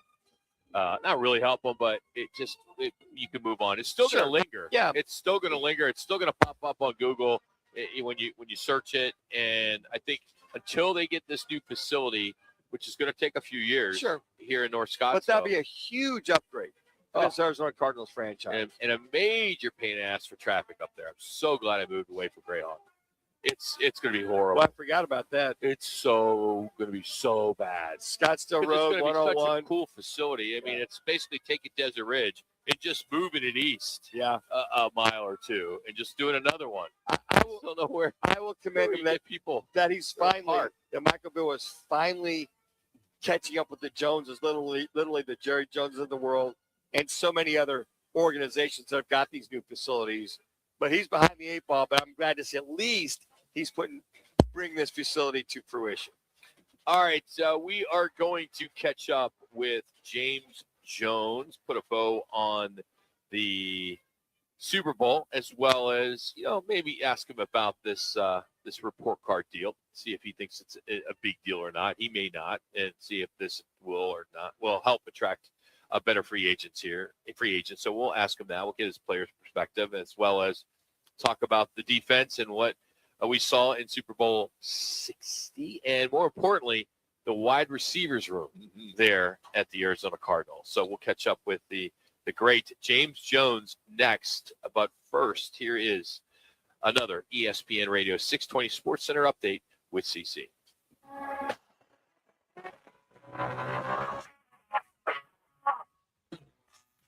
It's now time for your Roc Manuch with Jimmy B's ESPN 620 Sports Center update. I'm Connor Collins. The Arizona Cardinals have finalized their coaching staff, retaining Nick Rawlis as defensive coordinator after a full search, meaning all of Mike LaFleur coordinators are now officially in place. Nathaniel Hackett will take care of offensive coordinator, with Mike LaFleur expected to call plays. And then they have hired Michael Gabriel as their new special teams coordinator. Gabriel and Coach LaFleur both had some time together back when they were on the staff of the New York Jets. Arizona is also adding Matt Schwab as a quarterbacks coach, giving a little bit of off-season veteran presence to some of the guys in that quarterback room. The weekend is better at Twin Peaks, and nobody does football like Twin Peaks. Nobody. Catch the action at any of the Pie Valley locations and enjoy all-day specials on ice cold draft beers, buckets, and specialty cocktails. Plus, pair it with scratch-made bites that actually satisfy, and you got the ultimate game day experience. Twin Peaks. Each drinks, scenic views. Let me remind you, Thursdays are where the weekend starts at Twin Peaks Restaurant. Grab an ice-cold Bud Light or a refreshing Michelob Ultra and catch wall-to-wall sports on massive TVs everywhere you look. Big games, cold beer, made from scratch food. Start your weekend early with Bud Light and Michelob Ultra. Thursdays at Twin Peaks. Eats, drinks, and scenic views. I was in a wreck. I need a check. I was in a wreck. I need a check. I was in a wreck. I need a check. I'm attorney Kevin Rowe. The insurance company's job is to pay you as little as possible. Our job is to get you every dollar you deserve. Call Lerner & Rowe today and let's make them pay. Call 977-1900. Call 977-1900. Hey, every Tuesday at 2 o'clock, make sure you're locked in for the Lopes Report, powered by Global Credit Union, on Roc and Manuch with Jimmy B right here on ESPN Radio Phoenix. Each week, the guys are talking GCU athletics, the playmakers, the coaches, and the people building one of the fastest rising programs in the country. And if you miss it live, we've got you covered. Every Lopes Report is posted on the Arizona Sports app and the guys' social platforms. The Lopes Report, Tuesdays at 2, powered by Global Credit Union. We're chatting with our guest, always safety first, 811 Megaphone Man. You never stray from your mission of letting homeowners, landscapers, and excavators know you should always call 811 before you dig. Call 811. Call for both small and big jobs. And 2 working days in advance? 811. Any parting words? And I'm guessing they will be. Brought to you by Southwest Gas. Ford trucks and SUVs move the people who move this nation from job sites to open roads. And this President's Day, our Desert Ford dealers salute them. Yep, Paul Calvisi here. Hey, let's put some presidents back in our wallets, because right now it's the perfect time to bring home a brand new Ford, like the 2025 Ford F-150 truck, where every detail matters, from powerful engines to smart tech. And you know what's smart? When we get 3.9% APR financing right now for 72 months plus $2,000 cash back on a 2025 Ford F-150 XLT SUV. Hey, we recently bought a new Explorer. Now there's a 2026 Ford Explorer with 6 available models. And even better, get 3.9% financing for 60 months plus $1,000 cash back on a 2026 Ford Explorer. It's the Ford President's Day sales event, but it all ends February 16th at our Desert Ford dealers. Just click buyfordnow.com.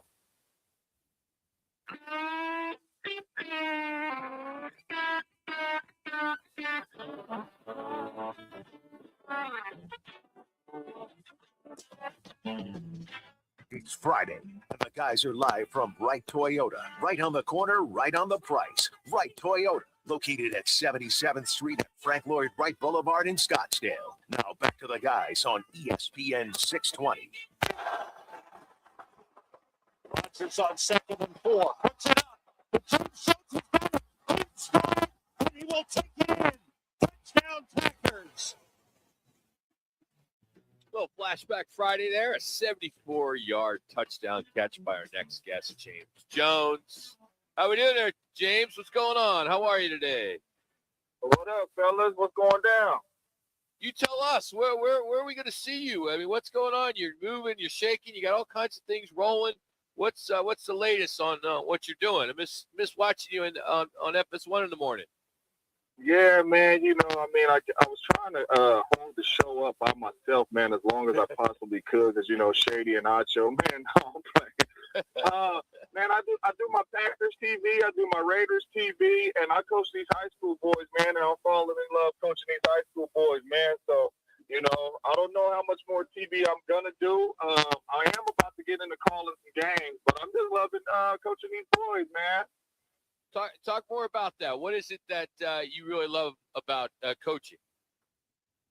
It's just being able to develop these young men, man, and it ain't just on the field, man. It's off the field as well, man. Going through all the stuff that I went through in my life, you know what I mean? All the trials and tribulations, you know, growing up homeless and, you know, just seeing the things that I've seen and then being able to coach these boys and really just, you know, prepare them, you know, for life and for football. And not only that, man, just, you know, I mean, all the fundamentals of the game and all the ins and outs that I know, you know, from my years and experience playing. I mean, they doing NFL drills, they doing NFL routes, they doing NFL trainings, you know what I'm saying, get these boys right. So I just love being able to see them grow, man. You know, you get them and like I tell my kids, man, all y'all sorry, and then they turn into good players, you know what I mean? So I'm just having a ball doing that.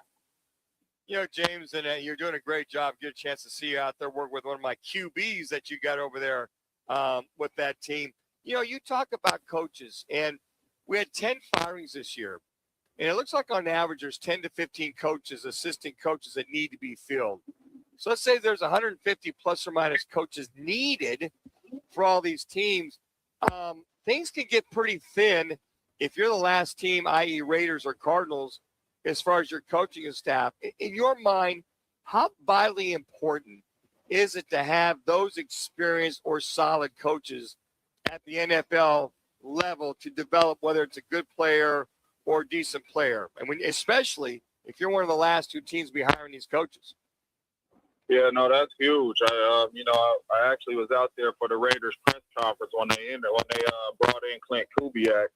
And I was there, and that was one of my questions to him that, you know, staff-wise, what are you thinking? Because you have to put together a good staff. And he was basically just telling me, JJ, that's going to be one of the hardest things to do, you know what I mean? Because if you are a really good coach, the team is not trying to let you go, you know, and we are behind the eight ball. So, you know, it's going to be interesting to see how they do that, but it's going to have to be those organizations, the Raiders and the Cardinals, putting in a lot of requests, you know, for some of these coaches. And yes, it could get denied, but you still, you know, are trying to put in a lot of these requests. And maybe, you know what I mean, if they were a receiver coach, you know what I mean, you keep them at receiver coach / pass game coordinator or something like that to, you know, kind of up their title. But they're going to have to go in and dig in some of these coaches' staff, man, and try to get permission to be able to interview and take some of these coaches from these other staffs, because it is limited when you're the last two teams or one of the last teams to get hired. James Jones joining us here, Roc and Manuch on ESPN Radio Phoenix. Coach, do you have aspirations NFL coaching? No. Really? No, as of right now, if you're asking me right now, the answer is absolutely no. It's just okay. I've been in those buildings. I've been in those buildings for a decade, man, and I see how hard these coaches work, and I see the sacrifice that they take away from their family. You know, you're not able to really be at nothing. If I'm a professional football coach and my kids are playing in college or my kids are playing in high school, I'm not going to be able to be at these games. I'm not going to be able to be at some of these practices and develop. And when I come home, they sleep. When I leave in the morning, they sleep. Or at school. So, you know, that'll be tough for me, the type of dad I am. these coaches ain't good coaches, but good fathers, but you're not able to be around the way that you want to be around if you're coaching at that NFL level. I've seen it with my own 2 eyes. James, what do you tell the Arizona Cardinal fans that Mike LaFleur hired Nathaniel Hackett? You're familiar with him. He was the OC with Matt LaFleur there in Green Bay. Things didn't go real well with the Jets. Then he went to Denver, didn't last a season calling the plays. Is he a good formulator, getting the offense ready for the play caller, i.e., Mike LaFleur, like he did with his brother Matt LaFleur? What do you tell Arizona Cardinal fans about this new offensive coordinator that's really struggled his last 2 stops? Well, I tell everybody that, he's the offensive coordinator, but he's probably not going to be calling the plays. Sure. You got your head coach and Mike LaFleur that's going to be calling the plays. Same thing that LaFleur did. Like, you're the offensive coordinator, but LaFleur is going to call the plays. And the blessing is you kind of been in a similar system, so you know the ins and outs of the system. But the play caller is going to be Mike LaFleur, and you have your offensive coordinator there that's been in this system, that knows how to teach this system. Taught it to Aaron Rodgers, had a lot of success with Aaron Rodgers under Matt LaFleur. So, I like the hire because he's very familiar with the offense and what you're trying to install. But forget the coaches. The Cardinals ain't gonna win no games unless they figure out that quarterback spot. You can have Harbaugh on the staff. You can have Bill Belichick on the staff. You can have Mike Tomlin on the staff, all in the same building at the same time. If you don't hit on that quarterback, or if you don't figure out the quarterback spot, the Cardinals not gonna be a very good football team. So what does your gut tell you about Kyler Murray and this quarterback situation? What's your crystal ball? Because you talk to a lot of people, James. It's a conundrum for this Cardinals franchise. How do you think it all plays out, or what would you like to see it play out? To be honest with you, man, Kyler Murray's due a lot of money. You're going to have to eat a lot of money, I believe, if you let him go. I don't know if people would trade for him unless the Cardinals are paying some of that salary and this and that. So if you're asking me, man, I think Kyler Murray is better than any quarterback coming out of the draft this year, and that's including Mendoza. I believe Kyler Murray is better than any free agent quarterback that's coming out. And I know people are high on Malik Willis, and, you got the Kirk Cousins and all that, but I believe he's the best quarterback available. I really do, and he's on your team. I would love, at least if it's for 1 year, to see what he looks like in Mike LaFleur's offense. And if it's not a good fit, you have a dominant quarterback class coming out next year, and you can go in there and you can get your quarterback, and you probably will be able to get Kyler Murray off the books for cheaper. That would be my plan. So I would still keep Kyler. I would see what he looks like in LaFleur's offense, maybe get some more big-time playmakers around him on the offensive side of the ball, and kind of see how that unfolds. So Matt Schaub was hired as the quarterback coach. He's never been a quarterback coach in the National Football League, but of course, we know he played in the league for a long time. He's an older guy. He's 44 years old. Do you see him maybe making an impact on Kyler? And second part of the question would be, would Kyler listen to a Matt Schaub? You better listen to a Matt Schaub. Matt Schaub's his coach. I don't care what you accomplished. I don't care if you played in the NFL. I don't care if you played in high school. I don't care if you played in college. I'm your coach. So you better listen. That's what I tell my kids. I'm not going to be your coach the rest of your life. You got to listen to your coaches, and go out there and perform and use all your tools. So he better listen. Listen, I played with Matt Schaub at the Raiders. Me and him came to the Raiders at the same time in 2014. He's a hell of a dude. He knows ball. He's extremely smart. He's played at a high level in this league, especially when he was with the Texans. He's played at a high level. So, I think he'll do just fine being able to coach Kyler Murray over there. And really just the main thing Kyler Murray needs is to be a student of the game. His athletic ability is off the chart. When and where you're going with the ball, pre-snap, all that, that is what he needs to improve on. And I think that's something that Matt Schaub was really good at because he wasn't mobile. He couldn't run. So he had to win with his brain. He had to win with his arm, anticipation, and all that. So I think he'll be able to help Kyler Murray from that standpoint. But, man, he was a pro, and he played this game at a high level, a Pro Bowl player. You better listen to him. James, it's interesting. We saw Michael Wilson really flourish when Marv Jr. was sitting out. You got McBride, you got Wilson, I think are fine. what would you do with Marv Harrison Jr.? What would you instill in him, or how would you work with him to get him somewhat off the schneid, or play like that fourth pick of the draft just a couple short years ago? Well, number one, I would work on his route running to be able to move him around all over the field. You know, when you look at the best wide receivers in the game, you look at JSN, who just won Offensive Player of the Year. He's everywhere. He's motioning. He's in the slot. He's out wide. He's playing all these positions. The Justin Jeffersons, the Jamar Chase, like those guys are playing everywhere on the football field because that gives an offensive coordinator a better chance of getting you open. So, you know, number one is getting in there, learning LaFleur's system, and being able to play all these spots. Listen, he's a special talent. You know, he's every bit of 6'4" plus. He can run.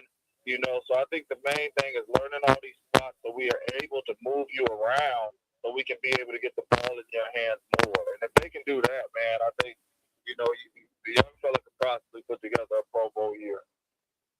And speaking of that, I mean, coming from Mike LaFleur's offense, will it be utilized more of a Devontae Adams or a Puka Nacua type? Which one would you slot him? Well, he has to be the Puka. He has to be the number one option. We didn't draft you third overall to be the number two option. And I know you got Trey McBride, who right now, but I mean, that's a tight end.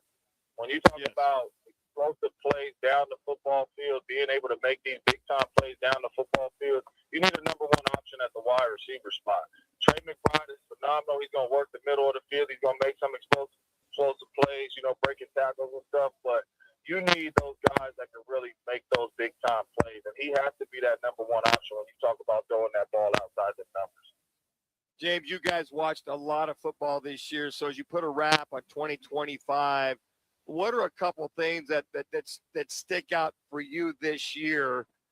And then kind of finish what led to Seattle winning it all this year. A couple things that stick out to me this year. Oh man, a couple things that stick out to me this year is, you know, how bad the Chiefs were, how bad the Ravens were, how Josh Allen couldn't get it done with Patty Mahomes being out of the playoffs. Those are the three biggest quarterbacks in the National Football League. You know, obviously Joe Burrow being hurt and the Cincinnati Bengals not going to the playoffs again. You know, that sticks out to me. And then the biggest surprise is obviously the way Sam Darnold played and the Seattle Seahawks played, man. You know, coming into this season, there's nobody on this phone right now that picked the Seattle Seahawks to be in the Super Bowl with Sam Darnold. But the way my man coached that football team and had that defense going, man, and Sam Darnold playing good football, you know, taking care of the ball when he needed to take care of the ball. That's the biggest surprise, man. And kudos to the Seattle Seahawks. And another thing that stood out is the Chicago Bears, man. You talk about Ben Johnson and the Chicago Bears. As much as I hate to say that, you know, because I bleed green and gold, you know, the Chicago Bears finding ways to win close games, and him getting Caleb Williams to play at a high level, especially in the moments when it really, really mattered. That NFC North is going to be a division with those teams competing in there for a very long time. James, we know you're a busy man. Thanks for making some time. Good luck with those boys out there, and we'll look forward to catching up with you down the road. Appreciate you, brother. Thanks for having me. You got it. It's James Jones, of course, Super Bowl champion, Packer, Raider, and coach over there in Chandler.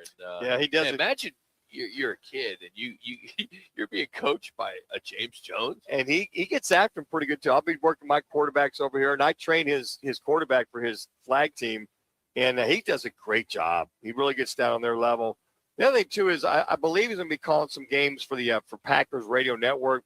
He's still very involved and very much doing a lot of his thing, because his knowledge, as we just heard, as far as football acumen, is just off the charts. You know, and he just, you know, most recently got into more media stuff. Was doing the FS1, was doing NFL Network. He's jumped around a little bit. You know, I won't be surprised if, you know, he's 41, 42 years old. I think you may see He'll be back on some major television. Yeah, I think so too. He's brought to you today by All City Towing, Arizona's largest towing company. Whether you're stranded or need some professional transport, All City has the experience to get the job right. 24/7, 7 days a week, and they're hiring drivers, dispatchers, and more right now at allcitytowing.com. Join the winning team at allcitytowing.com. All right, we're going to hear from Devin Booker as he gets ready for the All-Star game. That's next. Roc and Manuch, Jimmy B from Wright Toyota. Game on Peoria. When it's time to eat big, drink cold, and watch every play, make it Big's American Bar and Grill in the P83 district. Big's is serving up huge portions of your favorites. Burgers, wings, nachos, plus a full bar and TVs everywhere you look. And don't miss happy hour Monday through Thursday, 3 to 6:30 p.m. with $2 off well drinks and $2 off domestic drafts, plus daily specials all week long. Bring your friends, grab a seat on the patio, and settle in for the game. Big's American Bar and Grill, where Peoria comes to play, eat, and watch. Join the team at All City Towing, Arizona's largest towing company and leader in roadside service. We're hiring dispatchers, call takers, lot attendants, drivers, and customer service pros ready to grow with us. You'll enjoy state-of-the-art equipment, consistent schedules, full health benefits, a strong 401k match, employer life insurance, and a monthly fuel allowance. Take your career to the next level. Apply today at allcitytowing.com. All City Towing, where your future is always moving forward. Phoenix, if you need a plumber, call the team that does it the right way. Victory Plumbing Arizona. It's particular plumbing for particular people with upfront pricing before the work starts. So there's no surprises when the job's done. And here's a deal just for listeners. Tell them you heard Victory Plumbing on Roc and Manuch with Jimmy B, and they'll waive the service charge. For leaks, clogs, water heaters, or anything plumbing, book today at victoryplumbingarizona.com. ROC number 268603. I'm Boomer Esiason. My mom died from cancer. She was only 37 years old. She didn't have life insurance, and that was devastating for my family. That's why having life insurance is so important to me. Ethos makes it fast and easy. Get a quote in seconds, apply in minutes, and get same-day coverage. You can get up to $3 million in coverage with no medical exam. Get your free quote at ethos.com/play. That's ethos.com/play. Paid spokesperson. Time spent on application may vary. Online health questions required. For 100 days, I'm going to cross the 7 continents because the answers to everything important are out there at the edges of our world. I'm stepping into the unknown. Where are we going to see our planet as it's never been seen before? From pole to pole. Pole to Pole with Will Smith from National Geographic. Now streaming on Disney Plus and Hulu. Show me the way. I was in a wreck. I need a check. I was in a wreck. I need a check. I was in a wreck. I need a check. I'm Kevin Rowe from Learn & Row, and we've been serving Arizonans for 20 years. Make the best choice after an accident. Call 977-1900. That's 977-1900.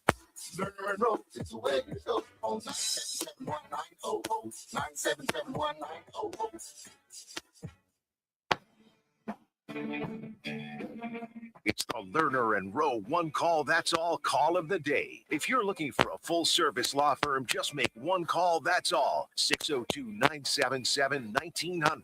Lerner and Rowe, voted Arizona's best law firm. We're a 3-point shooting team, so I'm there on behalf of Tyler, Royce, and Jason. And, it'll be fun. I like the game, too. Everything's earlier in the day now, so we have practice at noon, and then 3-point starts at 2, so I'm already down there, and I can shoot off the rack pretty good. I ask this with full respect, but your resume speaks for itself, but your number is pretty low. Were you surprised? I was surprised. There was years when I wasn't an all-star, that I used to try to beg to be in the 3-point contest. But I feel like they want names. They want people that are actually playing in the game. So I'm going for the upset. Is Devin Booker, why he's playing in the 3-point contest there at the All-Star game, where tonight, coming up at 5 o'clock on ESPN, the Celebrity game. And then at 7, it'll be the Rising Stars Challenge. First is on ESPN, followed by Peacock and NBC Sports Network. Then tomorrow on tap, as we look at what's on tap, if you want to watch the Cardinals-Seahawks game on NFL Network, it will be on at 9 a.m. So if you want to watch that again, you could do that. Got some college basketball. San Jose State is hosting Grand Canyon at 3 o'clock on the Mountain West Network. And then Texas Tech is down in Arizona at 4:30 on ESPN. And speaking of Arizona, the naming rights deal just was landed as the stadium, the arena, which is formerly McHale Center, is now McHale Center at Alkema. I have never heard of it. Alkema Arena. They did a 15-year deal at $27.7 million. It marks the largest publicly known arena naming rights partnership in the Big 12. It's a huge deal for them down there. It gives them some cash to keep paying these kids to come down there and play. Any way they can get it, Rock. So Any way they get it. The AD down there has done a nice job. You know, they got the naming rights of the football stadium and now the basketball stadium. So things are looking up there at Arizona. They're a little behind, to be honest with you. I mean, of course, Arizona State's been ahead of the game when it comes to naming rights partners. But so McHale Center at Alkema Arena. Is it Alkema? Do we know?